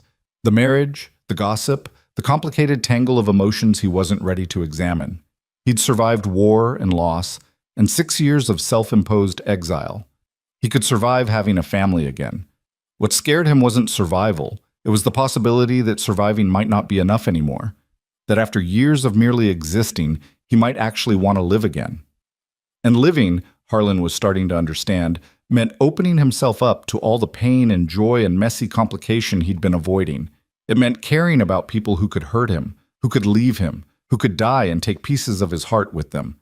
It meant risk. But as he finally drifted towards sleep, he found himself thinking that maybe, just maybe, some risks were worth taking. The first weeks of marriage passed in a careful dance of proximity and distance, of learning to share space with someone while maintaining the boundaries they'd agreed upon. Harlan woke each morning to the smell of coffee he hadn't made and breakfast he hadn't cooked, to the sound of Annie's chatter and Clara's soft responses. He came in from working the fields to find his clothes mended, his house cleaned, flowers on the table that hadn't been there when he left. Small changes, incremental shifts, but together they transformed his house into something he hadn't allowed it to be for 6 years. A home. Clara moved through her new role with quiet competence, managing the household as if she'd been doing it forever. She was careful never to overstep, always asking before rearranging anything, making it clear through 1,000 small gestures that she understood this was still his space, that she was a guest, even though the law said otherwise. It drove Harlan half mad with frustration he couldn't quite articulate, this constant deference, as if she was afraid he'd regret his decision and send them away. "You don't have to ask permission to use the good dishes," he said one evening when she'd inquired about setting the table with his mother's china. "You live here now, Clara. This is your house, too." "Old habits," she said with a smile that didn't quite reach her eyes. "I'm still getting used to the idea that I have a right to be here." "You're my wife. You have every right." But even as he said it, Harlan knew the words rang hollow. They were married in law and in name, but there was a distance between them that no legal document could bridge. They were polite strangers sharing a house, dancing around each other with the careful courtesy of people afraid to step on toes or cross unspoken lines. Annie, by contrast, adapted to their new life with the resilience of childhood. She appointed herself Harlan's shadow, following him on his morning rounds, peppering him with questions about the ranch, the animals, the land. She had an endless curiosity about everything and a fearlessness that sometimes made Harlan's heart stop. "Can I help feed the horses?" she asked one morning, standing on tiptoe to peer into the stalls. "They're big animals, Annie. They could hurt you without meaning to." "But you'll teach me to be careful, won't you?" She looked up at him with such trust that Harlan found himself nodding before he'd consciously decided to agree. So he taught her how to approach a horse, how to read their moods, how to curry their coats and clean their hooves. He showed her how to gather eggs without startling the chickens, how to milk the cow that he'd recently purchased so Annie could have fresh milk, how to mend a fence and judge when hay was ready for cutting. She absorbed it all with the intensity of someone who'd been starving for exactly this kind of knowledge, this kind of connection. "Papa used to let me help in the store," she told him one afternoon as they worked together mucking out stalls. "I was real good at counting change and wrapping parcels. But I like this better. I like being outside, working with my hands." "Your mother must worry," Harlan said. "Seeing you do work meant for grown men." Annie shrugged. "Mama knows I need to be useful. She says everyone needs to contribute, no matter how small they are." She paused, leaning on her small shovel. "Do you think I'm useful, Mr. Gage?" "You can call me Harlan, we're family now." "Mama says that's disrespectful, that I should call you Mr. Gage or Sir." Harlan considered this. Clara was trying to maintain proper boundaries, to make sure Annie understood the formal nature of their arrangement, but something about the little girl calling him Mr. Gage, when they were shoveling manure together, felt absurd. "How about just Harlan, when it's the two of us?" he suggested. "You can use Mr. Gage when other people are around, if it makes your mother feel better." Annie's face lit up. "Really? You mean it?" "I mean it." She tested the name carefully, as if tasting something new. "Harlan, it's a strong name. I like it." Then, going back to her earlier question with the persistence that Harlan was learning was characteristic of her. "But do you think I'm useful? Or am I just in the way?" Harlan stopped working and looked at her seriously. "Annie, you're one of the most useful people I know. You work harder than most adults, and you never complain. I don't know what I'd do without your help." The smile she gave him was so brilliant it hurt to look at, and Harlan realized with a jolt of something like fear that this child had worked her way completely into his heart. That if anything happened to her, if she was taken away or hurt or lost, it would break him in ways the war and Thomas's death hadn't managed. It was terrifying, this vulnerability, this caring. And yet he couldn't seem to stop it. That evening, as had become their habit, the three of them ate dinner together at the kitchen table. Clara had made a stew from vegetables she'd planted in the garden. Another small change, the appearance of neat rows of growing things where there'd been only weeds before. Annie talked about everything she'd learned that day, and Clara listened with a mother's patient attention, occasionally catching Harlan's eye over their daughter's head with a look of shared amusement. It was during one of these ordinary moments that Harlan had the unsettling realization that he was happy. Not content or resigned or merely not miserable, but actually happy. The thought terrified him almost as much as it pleased him, because happiness was a fragile thing, easily shattered, and he'd learned through bitter experience not to trust it. After Annie was sent to bed, Clara and Harlan lingered over coffee in the lamplight. It had become their routine, these quiet evening conversations where they talked about the day's events, about Annie's progress, about plans for the ranch. Safe topics, surface topics, nothing that required either of them to reveal too much. But tonight, Clara broke the pattern. "Harlan," she said, her voice hesitant, "can I ask you something personal?" He felt his walls go up immediately, instinctive defense against anything that might require vulnerability. But he forced himself to nod. "All right. Why did you really agree to this? To marrying me?" She held up a hand when he started to give his practiced answer. "Not the reasons you told me before, about protecting us or doing the honorable thing. The real reason. Because I don't think you're the kind of man who does things purely out of duty." Harlan stared into his coffee cup, watching steam rise and dissipate. He could lie, could retreat behind the explanations he'd been giving himself. But Clara deserved honesty, even if it made him uncomfortable to give it. I was dying, he said finally. Not literally, but inside. Every day was the same. Wake up, work, go to bed. No purpose beyond survival, no connection to anything or anyone. I'd convinced myself that's what I wanted, that being alone kept me safe. And then Annie asked me that question at the fence, and something cracked open in me. Something I'd thought was dead. Clara waited, not pushing, just listening. The truth is, Harlan continued, you and Annie saved me as much as I saved you. Maybe more. Because what's the point of surviving if you're not really living? And I hadn't been living for 6 years. I'd just been existing. And now? Clara asked softly. Now I'm terrified, Harlan admitted. Because living means caring about things, and caring about things means they can hurt you. You can hurt me. Annie can hurt me. Not intentionally, but just by being mortal, by being people who can leave or die or decide they'd rather be somewhere else. Clara reached across the table and took his hand, the first time she'd initiated physical contact since their wedding day kiss. Her touch was warm and solid and real. I'm terrified too, she said, of disappointing you, of failing to be what you need, of waking up one day and realizing you regret this decision. But Harlan, terror isn't a reason not to try. Sometimes it's a reason to try harder. Their eyes met across the table, and something passed between them, an understanding, a recognition, a possibility.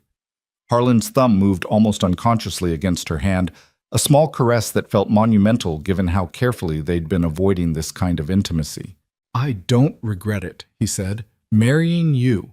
In case you were wondering, I know it's only been a few weeks, but I don't regret it. Neither do I, Clara whispered. Even though it's not what either of us planned, even though it's complicated and strange and probably looks ridiculous to anyone on the outside, I don't regret it. They sat like that for a long moment, hands joined across the table, before Clara gently pulled away and stood to clear the dishes. But something had shifted between them. Some barrier had been breached, and Harlan could feel it in the air like the electricity before a storm. The change in their relationship became more apparent over the following days. Small touches became more frequent. Clara's hand on Harlan's shoulder as she passed behind his chair, Harlan steadying Clara when she stumbled on uneven ground, their fingers brushing as they both reached for the same dish.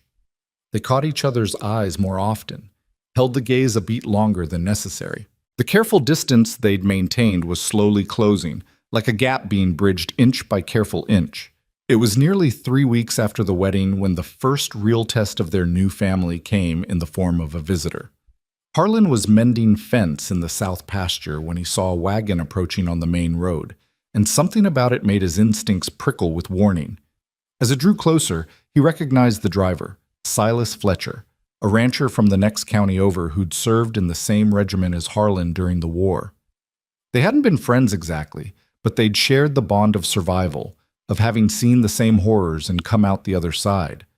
Fletcher was a hard man, made harder by the war, and Harlan had heard rumors about how he ran his ranch, with iron discipline and no tolerance for weakness. "Gage," Fletcher called as he pulled the wagon to a stop. "Heard you went and got yourself hitched. Thought I'd come see if the rumors were true." "They're true," Harlan said carefully, setting down his tools. Fletcher climbed down from the wagon, moving with the stiffness of old injuries. He'd taken a minié ball to the hip during the siege of Vicksburg, and it had never healed quite right. "Heard you married some widow who showed up on your doorstep with a kid. That true too?" "Clara's a good woman. Annie's a fine girl." "I'm sure they are," Fletcher said, though his tone suggested otherwise. "But I'm surprised at you, Harlan. Always figured you for smarter than to let yourself get trapped by a woman with nothing but a sob story and pretty eyes." Harlan felt anger flare hot in his chest. "Watch what you say about my wife, Silas." Fletcher held up his hands in mock surrender. "No offense meant, just seems convenient is all. Woman and kid show up desperate, and suddenly you're married and supporting them. Makes a man wonder about motivations." "The only motivation that matters is that they needed help and I could provide it." "Could provide it," Fletcher repeated. "That's an interesting way to put it. Tell me, Gage, have you thought about what supporting a wife and child is going to cost you? Extra mouths to feed? Extra expenses? That ranch of yours does well enough for one man, but a family? That's different. We're managing fine. For now, maybe. But winter's coming. Times get hard. Money gets tight. Fletcher pulled a folded paper from his pocket. Which is why I wanted to talk to you.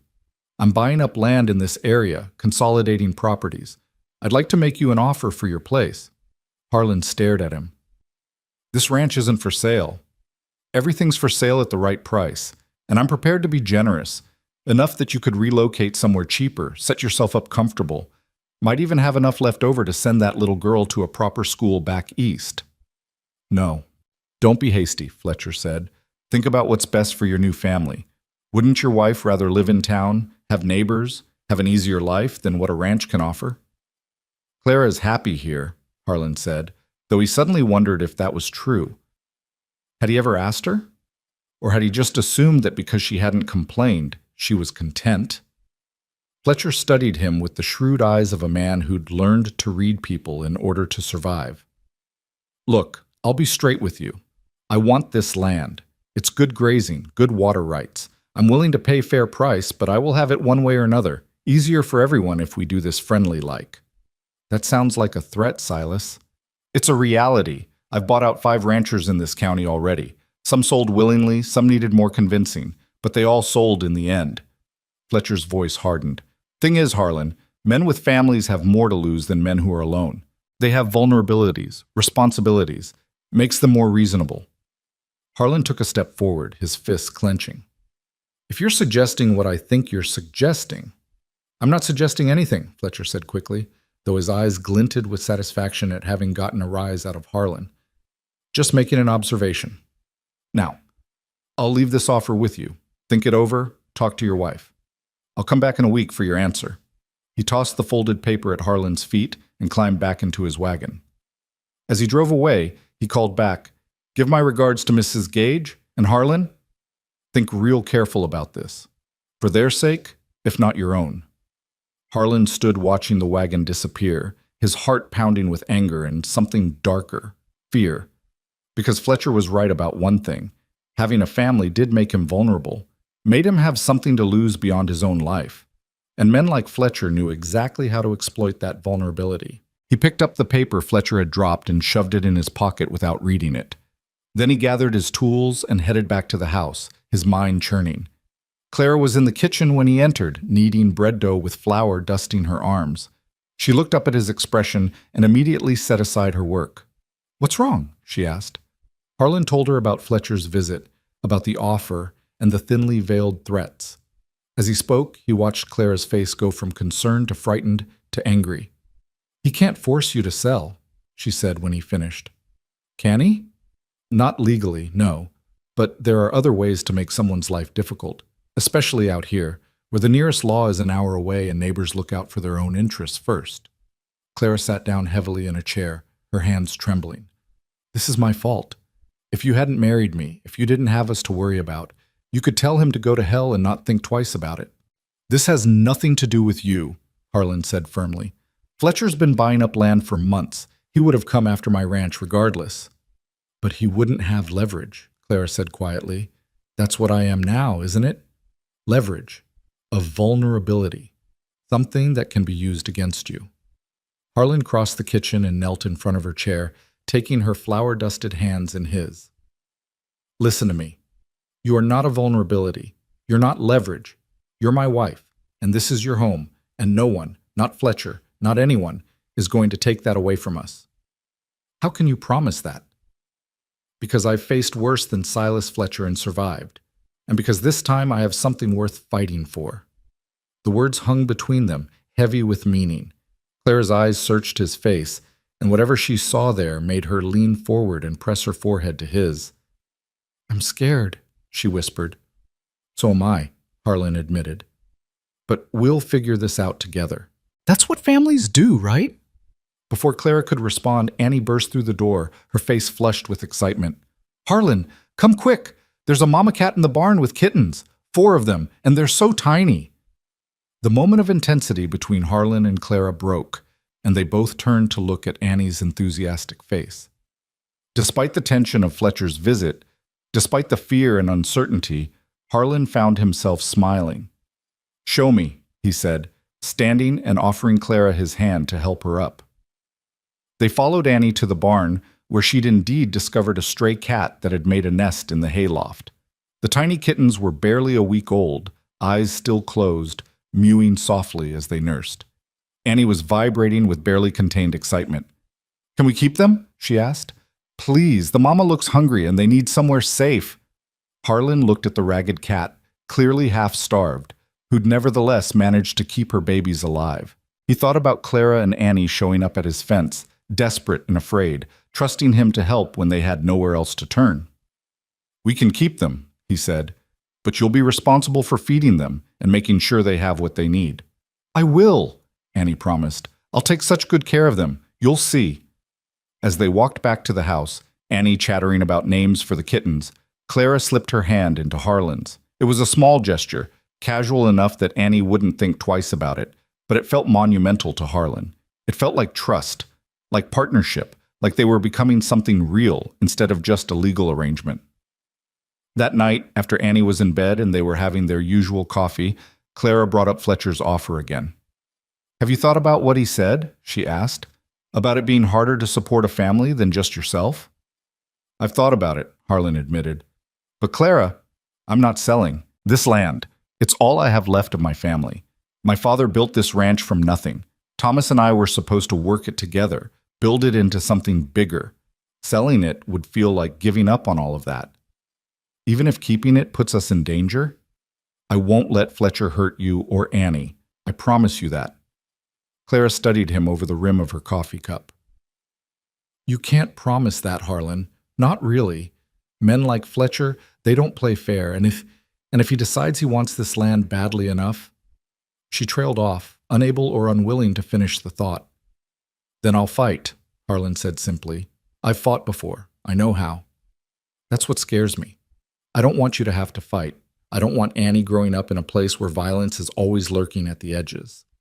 Clara set down her cup, her hands trembling. "Maybe we should consider his offer. Maybe we should take the money and start fresh somewhere else, somewhere we could all be safe." Harlan felt something twist in his chest, hurt that she'd suggest leaving, fear that she wanted to, anger at Fletcher for putting them in this position. "Is that what you want? To leave?" "I want us to be safe," Clara said. "I want Annie to grow up happy and secure. I want..." She stopped, seeming to struggle with words. "I want to not lose this. Whatever we're building here, whatever this is becoming, and I'm afraid that if we stay, if we fight, we'll lose it anyway." "Or we'll fight and win," Harlan countered.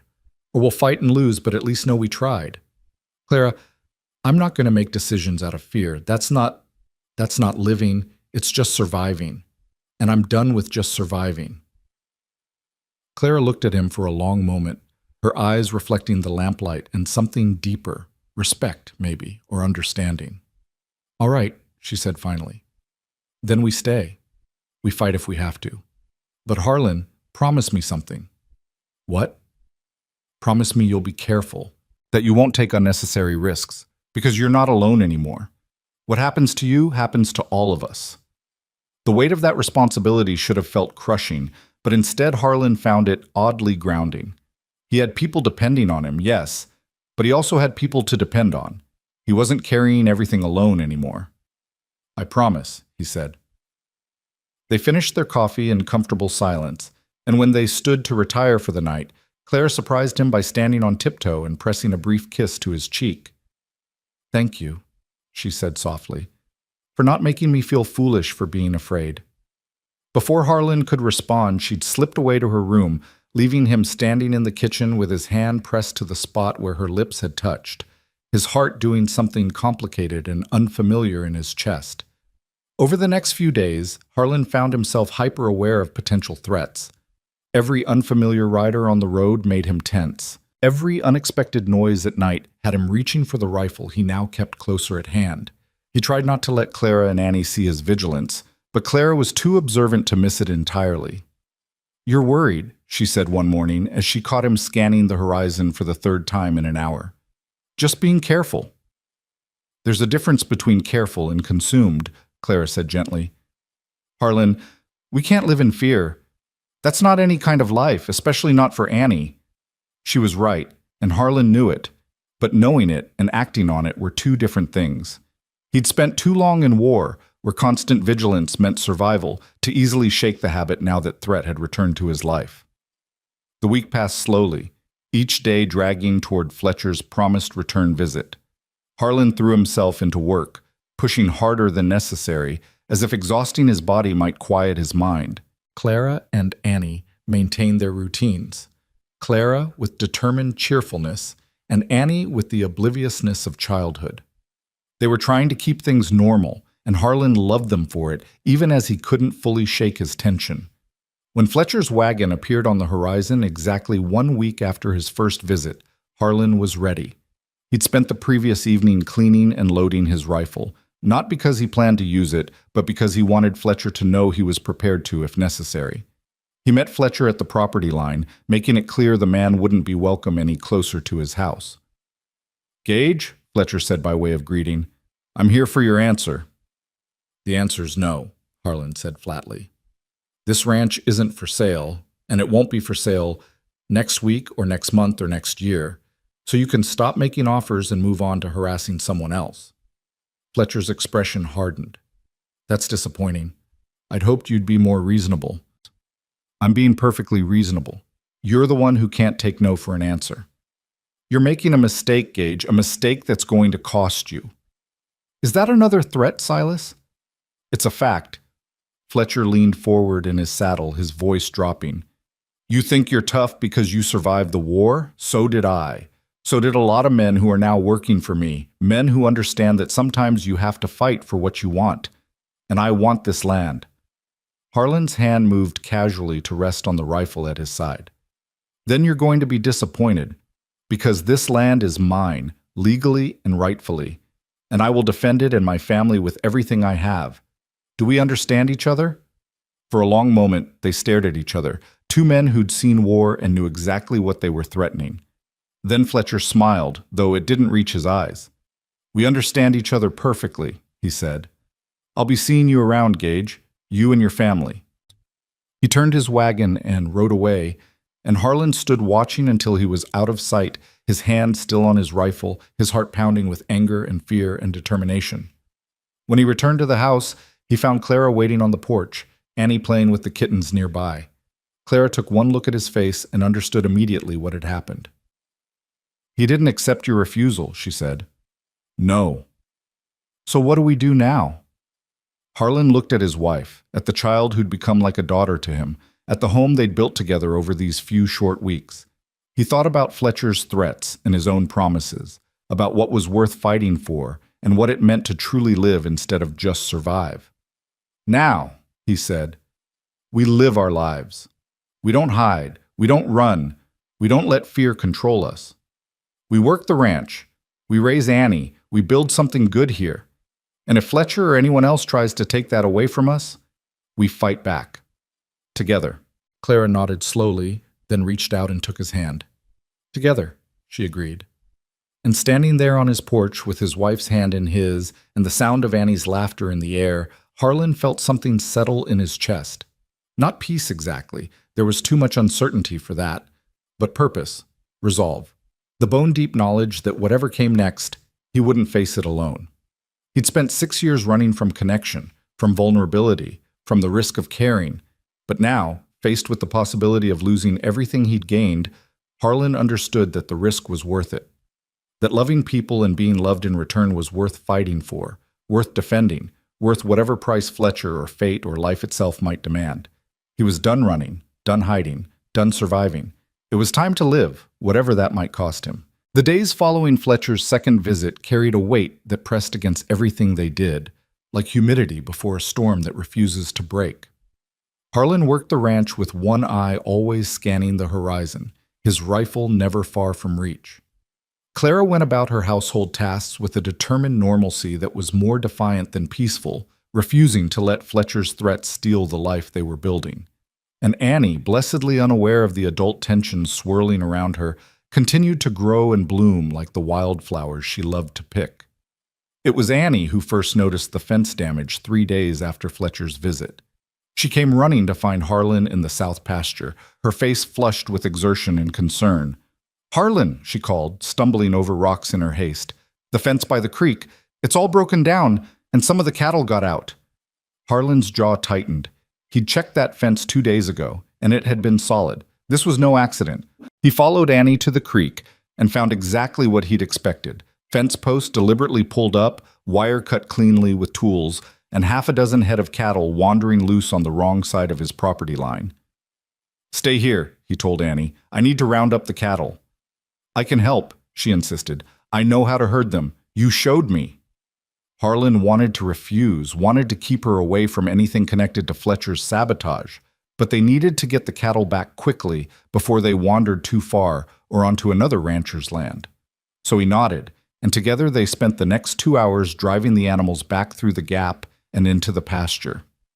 By the time they'd finished and temporarily repaired the fence, the sun was setting and Harlan's anger had settled into something cold and hard. This was just the beginning, he knew. Fletcher would keep pushing, keep causing problems, until Harlan either sold or fought back in a way that would give Fletcher legal justification for retaliation. Clara took one look at his face when they returned and sent Annie to wash up for supper while she pulled Harlan aside. "It was Fletcher, wasn't it?" she said quietly. "No way to prove it, but yes." "What are we going to do?" Harlan looked at his wife, her face worried but determined, her hands clasped together to keep them from trembling, and made a decision. "Tomorrow, I'm riding into town. I need to talk to the sheriff, need to document what's happening even if we can't prove who's behind it. And I need to—" He paused, then continued, "I need to talk to some people. See if Fletcher's done this before, if there are others he's pushed out." "I'm coming with you," Clara said immediately. "Clara, no arguments, Harlan. If we're in this together, then we're in it together. Besides, Annie needs some new shoes, and I could use some supplies. We'll look like a normal family doing normal errands. No one needs to know you're investigating Fletcher." The word family sent a warmth through Harlan's chest despite the circumstances. "All right," he agreed. "We go together." That night, after Annie was asleep, Harlan found himself unable to settle. He stood on the porch watching the stars, listening to the night sounds of the ranch, when he heard the door open behind him. Clara emerged wrapped in a shawl, 2 cups of coffee in her hands. "Couldn't sleep either?" she asked, offering him a cup. "Too much thinking." Clara leaned against the porch railing beside him, close enough that their shoulders nearly touched. "What are you thinking about?" "About how much easier this would be if I didn't have anything to lose," Harlan admitted. "When it was just me, I could take risks without worrying about consequences. Now every decision affects you and Annie, and I keep second-guessing myself." "That's called caring," Clara said softly. "It's supposed to be complicated." "I'm not good at complicated." "None of us are. We just do our best and hope it's enough." Clara turned to look at him, her face barely visible in the starlight. "Harlan, I need to tell you something about why we were really on that wagon train, about what happened after my husband died." Harlan felt her tension and set down his coffee cup to give her his full attention. "You don't have to tell me anything you're not ready to share." "I want to. I need you to know." Clara took a breath. "After William died and we lost the store and the house, I had 3 choices. I could go to my sisters and admit I'd failed, which my pride wouldn't let me do. I could accept one of those protection offers from men who saw a desperate widow as an opportunity, or I could find another way." She paused, and Harlan waited, sensing this was difficult for her. "I worked as a seamstress for a while, but it barely paid enough for a room and food. Then a woman approached me. Mrs. Holbrook, she called herself, though I doubt that was her real name. She ran a boarding house in Kansas City, but it wasn't really a boarding house. It was—" Clara's voice dropped. "It was a place where men came to find company, if you understand my meaning." Harlan understood, and his heart ached for what she must have endured. "She offered me work," Clara continued. "Said I could make enough in a month to get us to Oregon, to my sisters, to safety. And I was so desperate, so tired of watching Annie go hungry, that I almost said yes. I was packed and ready to leave Annie with a neighbor for the night, ready to do whatever it took to survive." "But you didn't," Harlan said quietly. "But I didn't. Because Annie looked at me that night and said, 'Mama, you always tell me we're respectable. What does that mean?' And I realized that if I went to Mrs. Holbrook's, I could never again look my daughter in the eye and tell her we were respectable. I could never teach her to value herself if I didn't value myself. Claire's voice broke. So I took the money I'd saved for boarding house rent, bought passage on the wagon train instead, and told myself we'd make it somehow, that God or fate or whatever force governs this world would provide a way. And then the wagon master abandoned you. And then you found us. Clara turned to face him fully now. Don't you see, Harlan? You weren't just shelter from a storm. You were the answer to a prayer I was too proud to admit I was praying. You gave me back my dignity, my hope, my ability to believe that good things could still happen. Harlan felt something swell in his chest, too big and complex to name. Clara. So when you worry about whether you're making the right decisions, whether you're doing enough, Clara interrupted, I need you to know that you've already done more than enough. You've given us everything that matters, and whatever happens with Fletcher or anything else, we'll face it together, not because we have to, but because we choose to. Before Harlan could talk himself out of it, before fear or doubt or old habits could stop him, he reached out and pulled Clara into his arms. She came willingly, her head tucking perfectly under his chin, her arms wrapping around his waist. They stood like that for a long moment, just holding each other under the vast Kansas sky, and Harlan felt something settle in him that had been restless for 6 years. I'm glad you asked me to sweep my barn, he said against her hair, and felt rather than saw her smile. Best decision I ever made, she whispered back. When they finally separated, there was a new understanding between them. The marriage that had started as practicality was becoming something more, something real and chosen and worth protecting. They went to bed separately, as had been their habit, but something had shifted.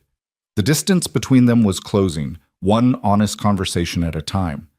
The next morning dawned clear and bright, perfect for the ride into town.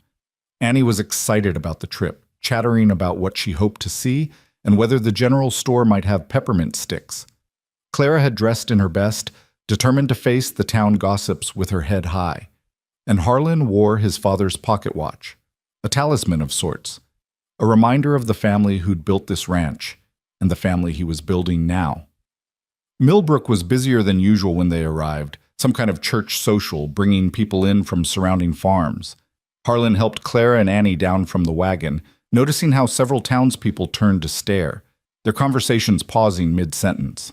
He felt Clara stiffen beside him and took her hand deliberately, publicly, making it clear they were united. Hold your head up, he murmured to her. We have nothing to be ashamed of. Clara squeezed his hand gratefully and did exactly that, walking beside him with quiet dignity as they made their way to the sheriff's office.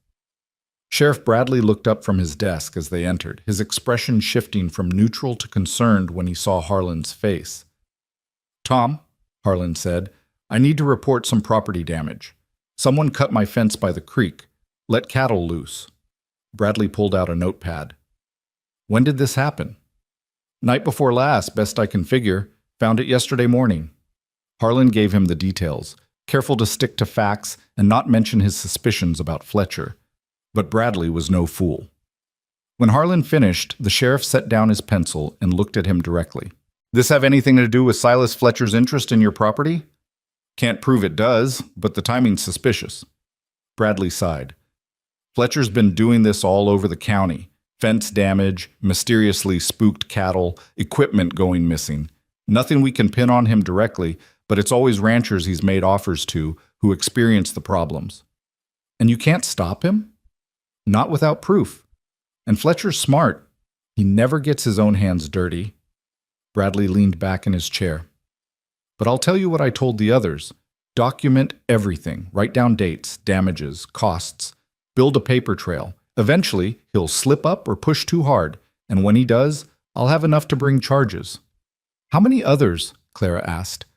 How many ranchers has he done this to? 5 that I know of. 3 sold and left the county. 2 are still holding out, but it's costing them. Bradley looked apologetic. I wish I could do more, Harlan, but my hands are tied without evidence.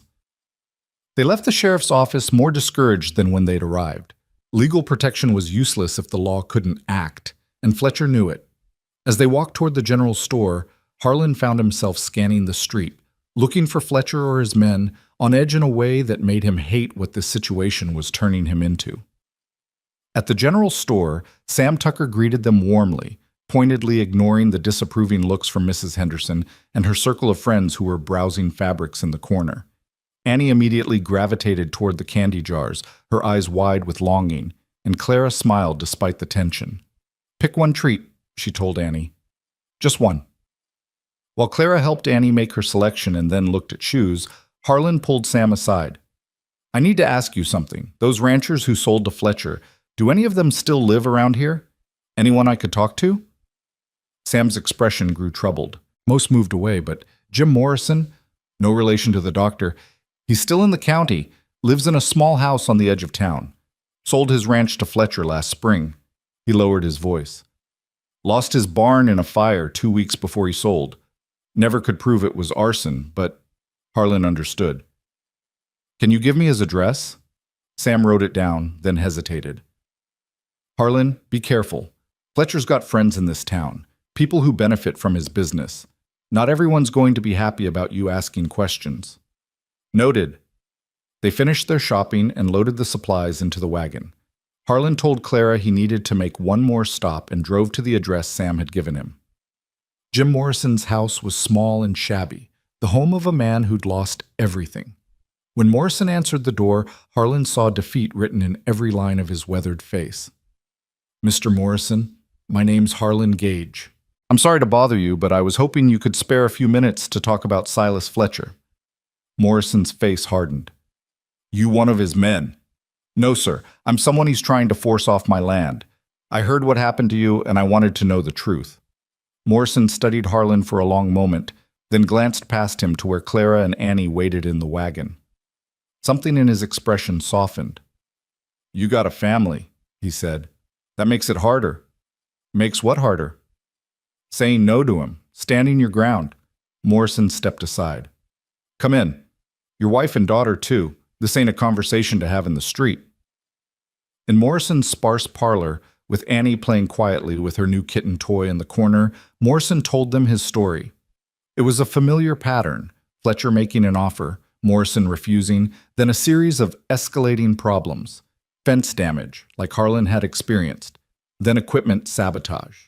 Then his prize horse turned up lame, and finally, the fire that destroyed his barn and killed 3 of his cattle. "Sheriff said he couldn't prove nothing," Morrison said bitterly. "But I know what I know. 2 days after the fire, Fletcher showed up with a new offer, lower than the first one since my property was worth less now. Said I could take it, or wait for things to get worse." He looked at his hands. "I had a wife and 2 young sons. I couldn't risk them getting hurt. So I sold." Clara's hand found Harlan's, squeezing tight. "Where are they now? Your family?" "Kansas City. I work in a factory there, save every penny I can.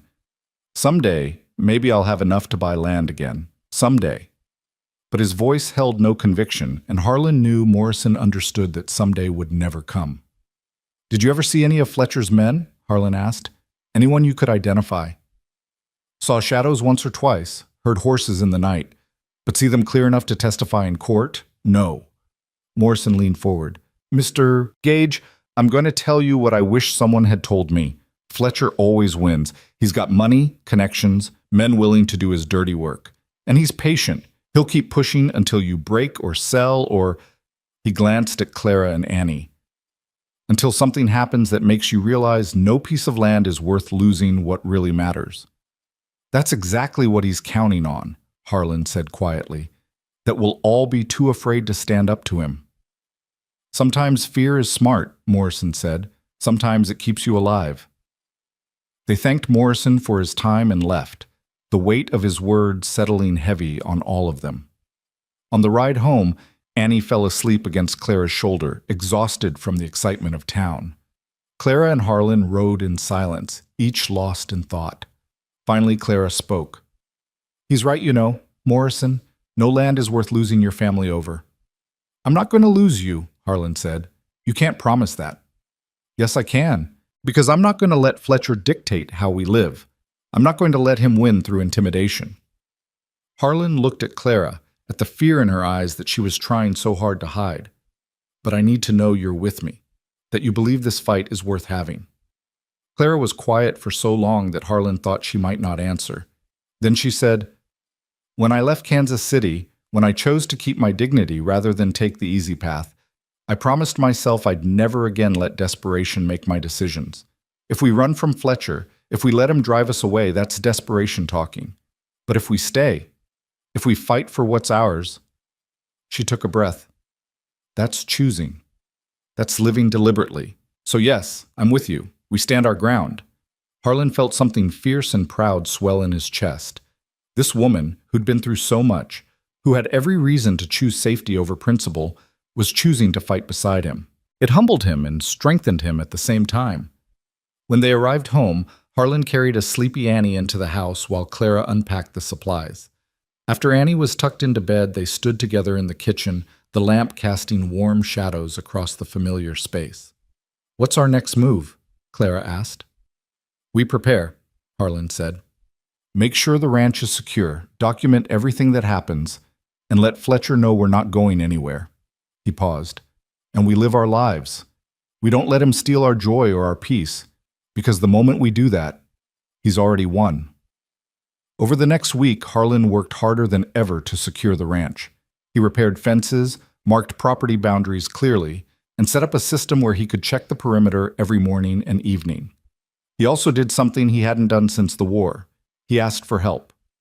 His nearest neighbor, a Norwegian farmer named Eric Hansen, had always been friendly in a distant way.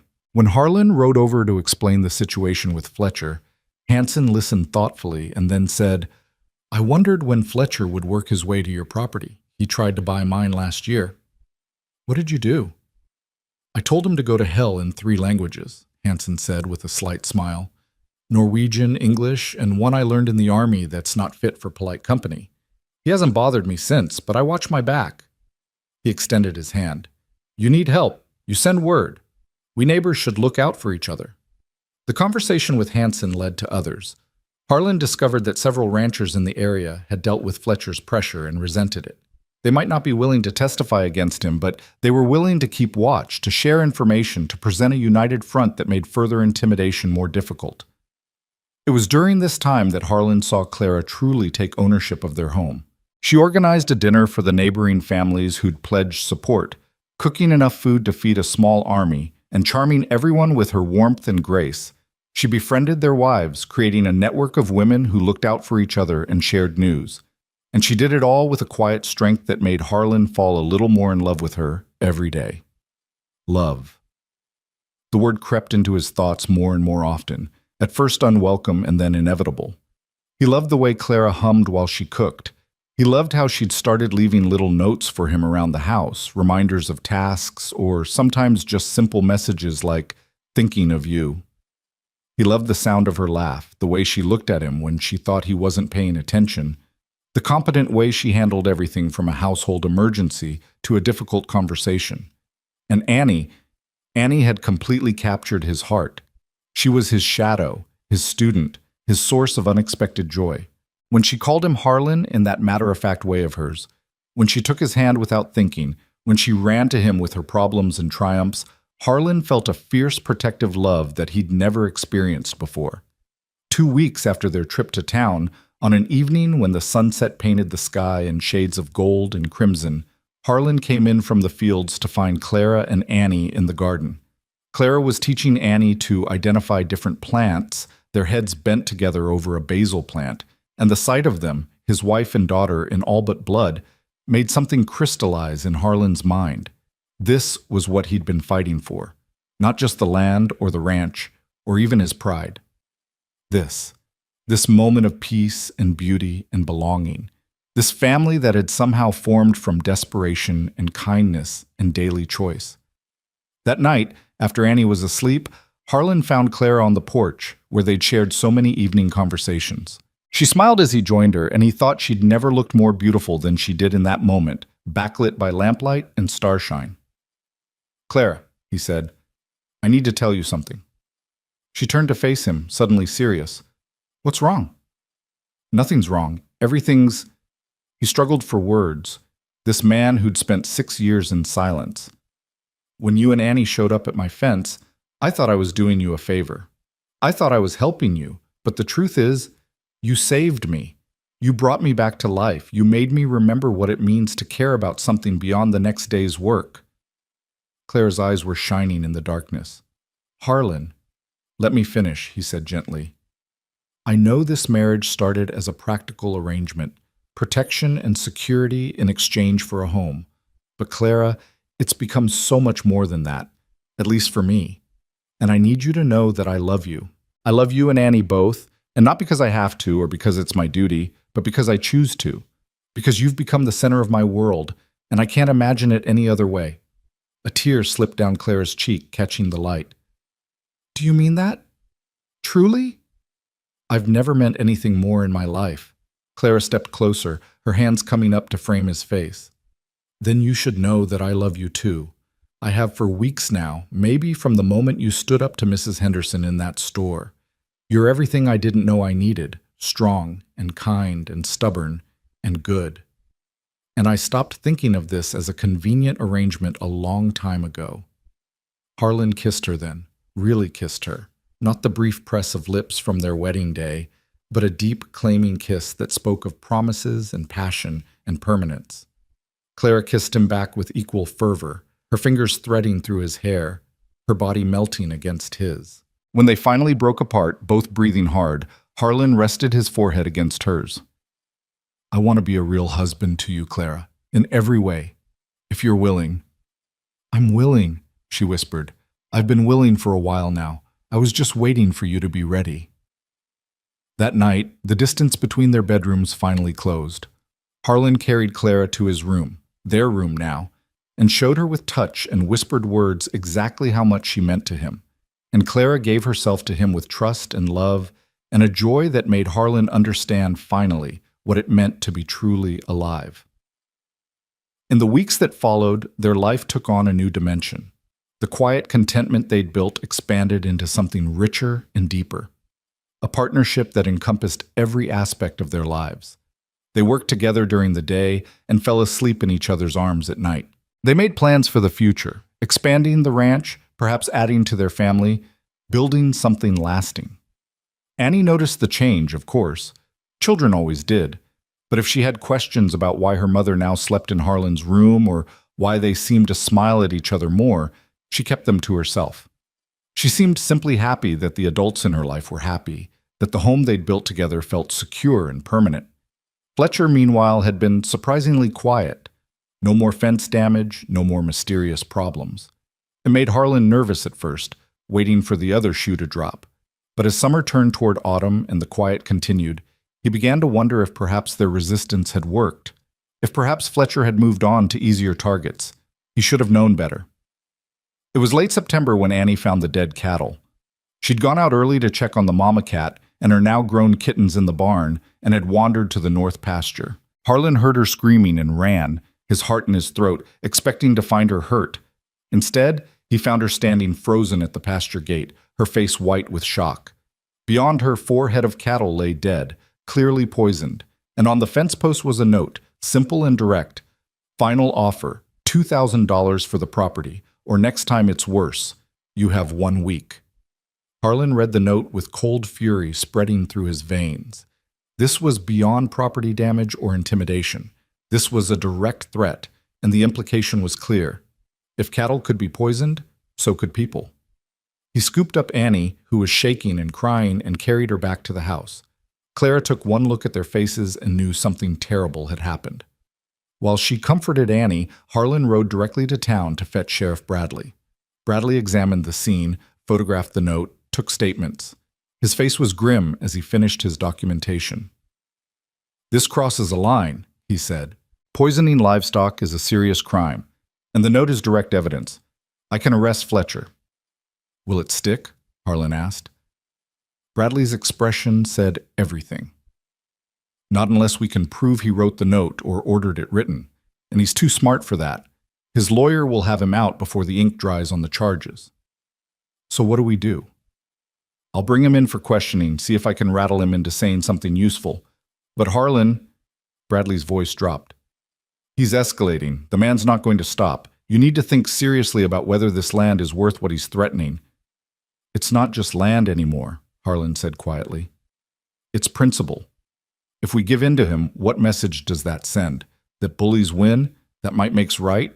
I can't teach Annie that. I won't. Bradley nodded slowly. Then you'd better be prepared for this to get ugly. And Harlan, keep your family close. Don't let them out of your sight. The next few days were tense. Fletcher was indeed arrested and indeed released within hours, his expensive lawyer citing lack of evidence connecting him to the note or the poisoning. But something had shifted. The gloves were off now, the pretense of civilized business dealings abandoned. Harlan kept Clara and Annie close to the house. He slept lightly, his rifle always within reach. And he waited for Fletcher's next move, knowing it would come, but not knowing what form it would take. The answer came on a Thursday evening. Harlan was doing evening chores when he smelled smoke. His heart stopped, and he ran toward the barn, expecting to find it aflame like Morrison's had been. But the barn was fine. The smoke was coming from the direction of Hanson's property. He found Clara already running toward him. Hanson's house, she said breathlessly. I saw the smoke. Harlan, they're escalating. Stay here, Harlan commanded. Lock the doors. Keep Annie inside. I'm going to help Hanson. Be careful, Clara said, grabbing his arm. Please, Harlan, come back to us. He kissed her quickly, fiercely. Always. By the time Harlan reached Hanson's property, half the county seemed to be there, neighbors with buckets forming a line from the well to the burning house. Hanson was shouting orders, his face blackened with soot, his eyes wild with fury and fear. My wife was inside, he kept saying. Anna was inside. Harlan's blood ran cold. Without thinking, he grabbed a wet blanket someone thrust at him and ran toward the burning house. He could hear shouting behind him, people yelling for him to stop, but he ignored them. If there was even a chance Anna Hanson was alive in there, he had to try. The heat was overwhelming, smoke thick enough to choke on. Harlan dropped low, using the wet blanket to protect his head and face, calling Anna's name. He found her in what must have been the kitchen, collapsed on the floor but still breathing. He wrapped her in the blanket and half-carried, half-dragged her out of the burning building. They'd barely cleared the door when part of the roof collapsed behind them, sending up a shower of sparks and flame. Harlan's lungs burned, his eyes streamed, but Anna was alive. He laid her on the ground away from the fire, and Dr. Morrison immediately took over, checking her breathing and pulse. She'll live, Morrison said after a tense examination. Smoke inhalation, some burns, but she'll live. Harlan, you probably saved her life. Harlan nodded, unable to speak through his raw throat. He looked up to find Eric Hansen standing over him, tears cutting tracks through the soot on his face. My home is gone, Hansen said hoarsely. But my Anna lives. Thank you. Thank you. Around them, neighbors were still fighting the fire, though it was clearly a lost cause. The house would burn to the foundation, but everyone understood what this really was. A message from Fletcher, a demonstration of what he was willing to do. Sheriff Bradley arrived as the fire was finally dying down, his face grave as he surveyed the damage. Eric, did you see anything? Anyone suspicious before the fire started? 3 riders, Hansen said.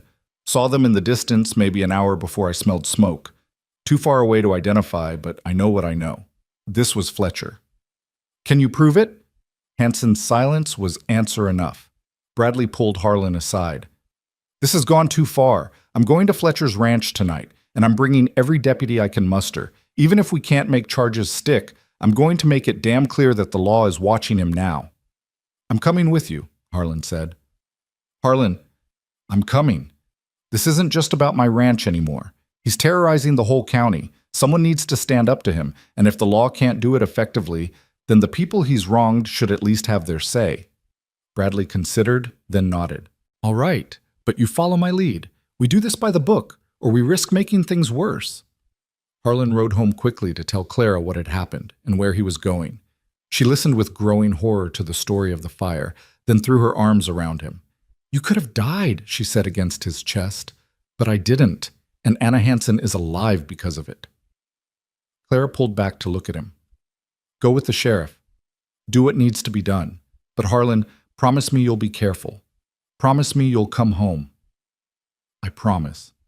He kissed her long and deep, kissed Annie goodbye where she slept peacefully, unaware of the night's drama, and rode back to join Bradley and a group of deputies and concerned citizens who'd volunteered to accompany them to Fletcher's ranch. Fletcher's spread was impressive: a large house, multiple barns, extensive corrals. Everything Morrison and the others had lost, Fletcher had gained. The irony wasn't lost on Harlan as they rode up the long drive, the thunder of their horses' hooves announcing their arrival. Fletcher emerged onto his porch, flanked by several rough-looking men who were clearly hired guns. He showed no surprise at their arrival, only a kind of amused contempt. "Sheriff Bradley," he said smoothly, "to what do I owe this late-night visit?" "Eric Hansen's house burned tonight," Bradley said without preamble. "His wife nearly died. 3 riders were seen in the area just before the fire started." "Terrible tragedy," Fletcher said, his tone suggesting it was anything but. "I hope Mrs. Hansen recovers quickly, but I fail to see what this has to do with me." "Cut the act, Fletcher," Harlan said, unable to contain himself. "Everyone here knows what you're doing. The sabotage, the threats, now arson. How many people have to suffer before you're satisfied?" Fletcher's eyes found Harlan, and his smile grew colder.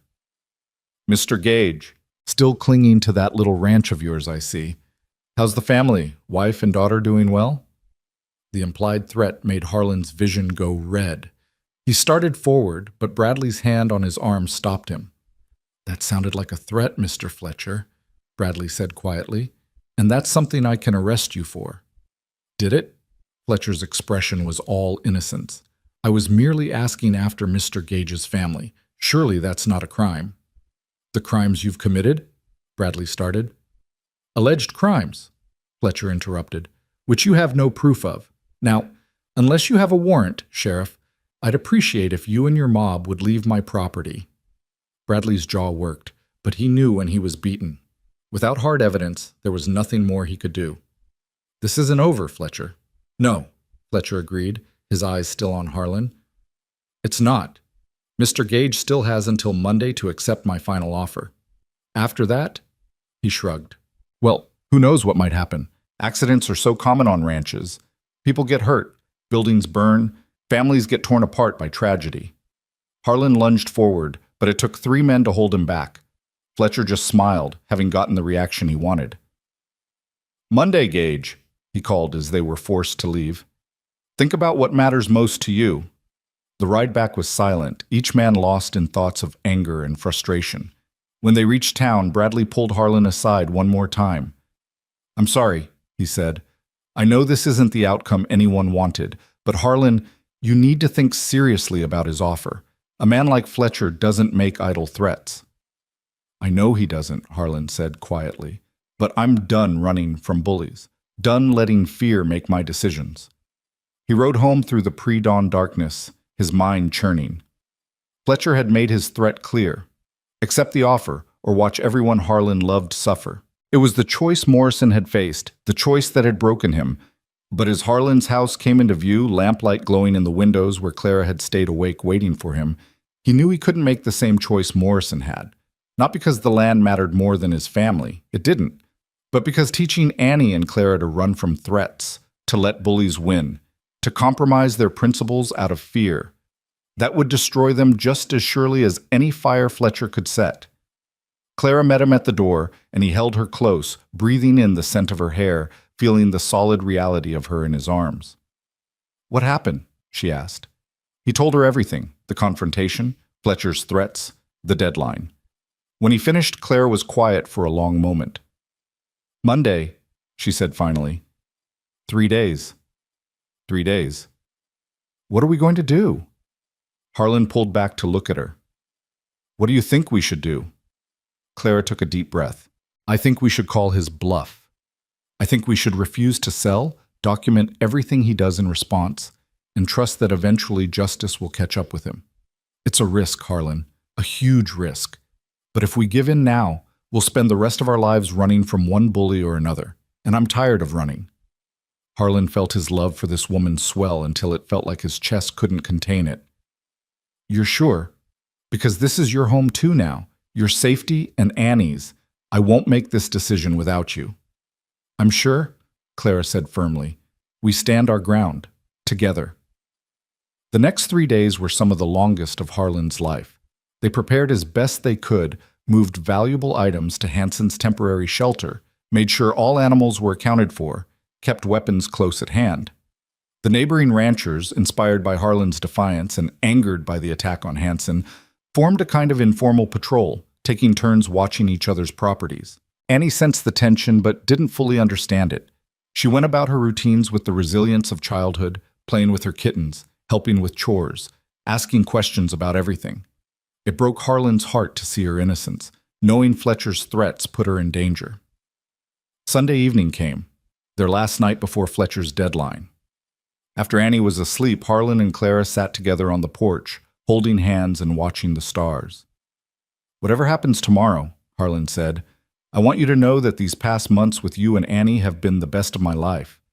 You made me whole again, made me remember what it means to be human." "Don't talk like you're saying goodbye," Clara said fiercely. "We're going to get through this. We're going to wake up Tuesday morning in our home with our daughter and our life intact. I believe that, Harlan. I have to believe it."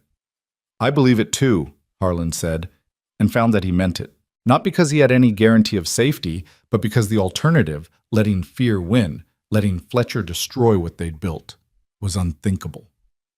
Monday dawned bright and clear, a mockery of the tension hanging over them. Harlan did his morning chores with meticulous care, checking fences, accounting for animals, looking for any sign of Fletcher's promised retaliation. But the morning passed quietly, then the afternoon, then evening began to fall with no sign of trouble. "Maybe he was bluffing," Clara said as they sat down to dinner. "Maybe," Harlan agreed, though he didn't believe it. They were finishing their meal when they heard horses approaching, not the thunder of a raiding party, but the measured clip-clop of a small group. Harlan grabbed his rifle and stepped onto the porch, Claire behind him with Annie clutched close.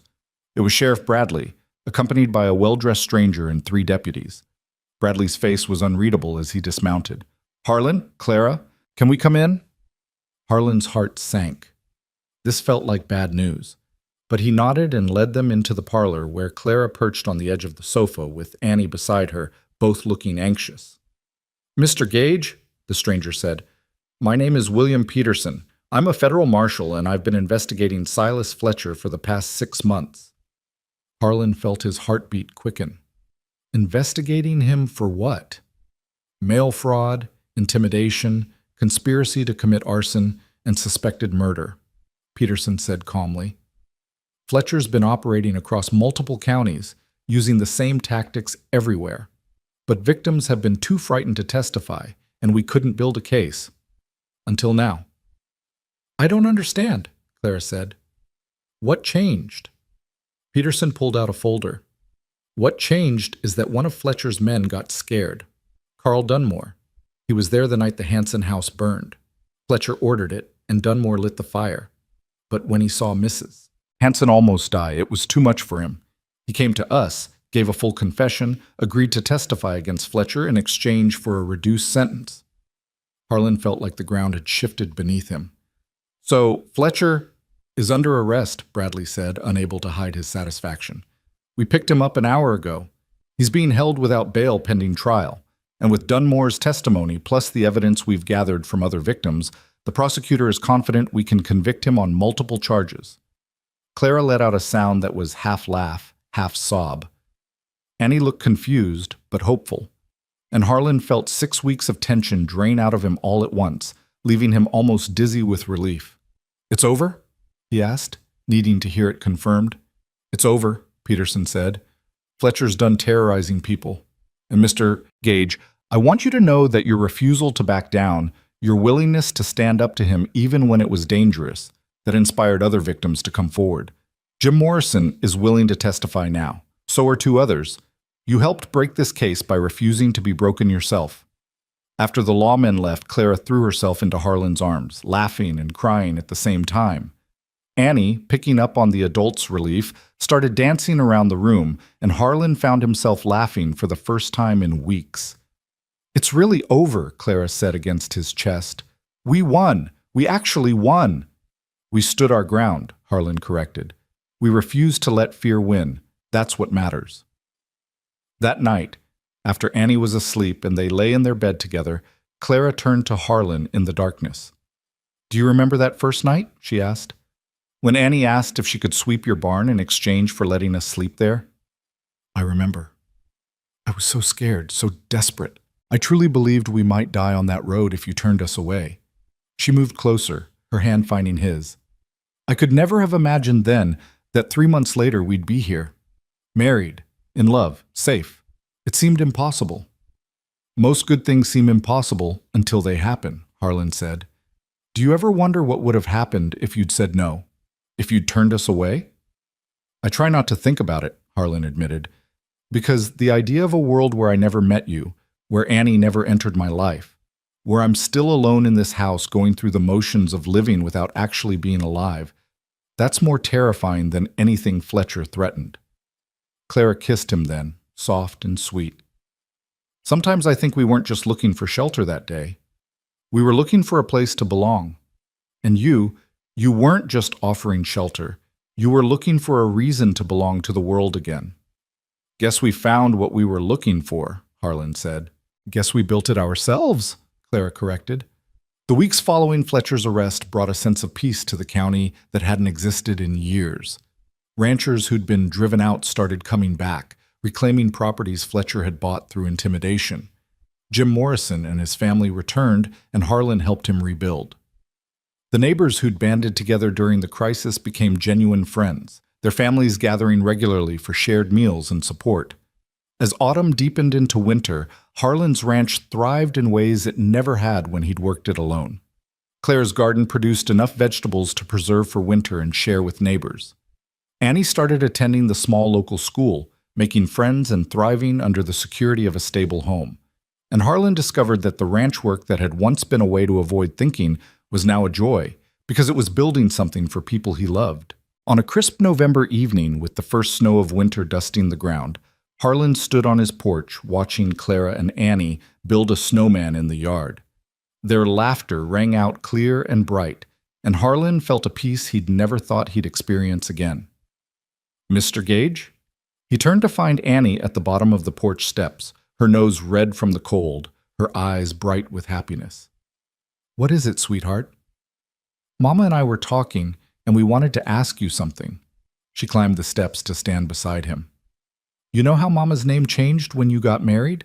She's Mrs. Gage now instead of Mrs. Wells? I know. Well, I'm still Annie Wells, and I was wondering... She looked up at him with that same brave expression she'd worn that first day at his fence. Would it be all right if I was Annie Gage instead? If I called you Papa instead of Harlan? Mama said I should ask, that it was a big thing and you might need time to think about it. Harlan felt his throat close up, emotion threatening to overwhelm him. He knelt down so he was at Annie's eye level, taking her small, cold hands in his larger, warm ones. Annie, he said, his voice rough, I would be honored to be your papa, more honored than I can say. You've been my daughter in every way that matters since the day you asked me about sweeping the barn. The name is just making it official. Annie's face split into a smile so bright it rivaled the sun. She threw her arms around his neck, and Harlan held her close, this child who'd somehow become his, marveling at how a desperate question asked on a summer afternoon had led to this moment of perfect belonging. Clara joined them on the porch, her eyes shining with tears of joy. So? She asked. So I have a daughter, Harlan said, his voice breaking on the last word. I have a daughter, and a wife, and a family, and a home that's actually a home. He looked at Clara. How did I get so lucky? You weren't lucky, Clara said, coming to wrap her arms around both of them. You were kind. You said yes when you could have said no. You opened your door to two strangers when it would have been easier to turn away. That wasn't luck, Harlan. That was choice. As they stood there together, the three of them watching snow fall over the Kansas plains, Harlan thought about that first day. About a little girl's brave question and his surprising answer. About how the smallest moments of kindness could ripple outward into an entire life. How saying yes to helping someone could mean saying yes to hope and healing and love. The barn that had once been just an offer of temporary shelter had become a symbol of something much larger, of human connection, of choosing courage over fear, of building family not through blood, but through commitment and care. And the man who'd spent 6 years convinced he was better off alone had discovered that he'd only been half alive, waiting for two lost souls to show him what living really meant. That winter, Claire discovered she was pregnant. The news brought joy that seemed to expand the walls of their home, making space for this new life they'd created together. Annie was ecstatic at the prospect of becoming a big sister, already planning all the things she'd teach the baby. "Will it be a boy or a girl?" she asked Harlan one evening. "No way to know until the baby arrives." "I hope it's a girl," Annie said thoughtfully. "But if it's a boy, that's okay too. Either way, I'll teach them about the ranch, and the animals, and how to be brave when things are scary." Harlan smiled. "You're going to be a wonderful big sister." "I learned from watching you and Mama," Annie said matter-of-factly. "You show me every day what it means to be family." The baby arrived in early June, a healthy boy they named Thomas William. Thomas for Harlan's brother, William for Clara's late husband. It was Clara's idea, her way of honoring the people who'd shaped them while building something new. "They'd both be happy for us," she said as she held their son for the first time. "They'd want us to remember them, but they'd want us to live too." As summer returned to the Kansas plains, bringing with it the anniversary of that fateful day when Annie had asked her question at the fence, Harlan found himself reflecting on everything that had changed. His house was full of noise and laughter and life. His days were busy with family and work and purpose. His heart, which he'd thought permanently closed, had opened so wide it sometimes scared him with its capacity for love. One evening, he stood at the fence line where it had all begun, the same spot where he'd been working that hot summer day when two desperate strangers had appeared in his life. Clara joined him, Thomas sleeping peacefully in her arms, Annie holding her hand. "What are you thinking about?" Clara asked. "About how different everything is," Harlan said. "About how close I came to saying no that day. About how my entire life hinged on a moment of choosing kindness over convenience." "My entire life hinged on Annie's courage," Clara said. "On her ability to ask for help when I was too proud or too afraid." Annie, now 8 years old and wise beyond her years, looked up at them both. "I think both things were important, me asking and you answering, because it takes two people to build a bridge, one to reach out and one to reach back." Harlan scooped Annie up with his free arm, pulling his whole family close. "When did you get so smart?" "I've always been smart," Annie said with the confidence of a child who knew she was loved. "You just finally noticed." They stood there together as the sun set over the plains, painting the sky in colors that seemed too beautiful to be real. Harlan thought about Morrison's words from months ago, that sometimes fear was smart, that it kept you alive. And while that might be true, Harlan had learned something more important, that courage, real courage, wasn't the absence of fear, but the decision to live fully despite it. He'd been afraid that day when Annie asked her question, afraid of disrupting his carefully constructed solitude, afraid of letting people close enough to hurt him, afraid of caring again after so much loss. But he'd said yes anyway, and that single yes had changed everything.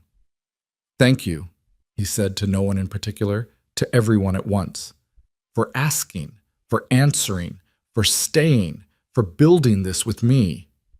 "We're not done building yet," Claire said with a smile. "We have a whole life ahead of us still." No, Harlan agreed, looking at his wife, his daughter, his son, his home, his life. "We're just getting started." And as fireflies began their nightly dance over the fields and the first stars appeared in the darkening sky, Harlan Gage, who'd once believed himself permanently broken, understood with perfect clarity that sometimes the greatest strength lies in being willing to be vulnerable. That sometimes the bravest thing you can do is say yes when every instinct tells you to say no. And that sometimes salvation comes not in the form you expect, but in the form you need, if only you're willing to open your door and let it in. The barn stood solid in the gathering darkness, no longer a symbol of temporary shelter, but a reminder of the day everything changed. The day a desperate child asked a question and a lonely man gave the only answer that mattered. The day two broken families found each other and became whole. The day kindness created a home, and home became the place where love finally learned it was safe to stay.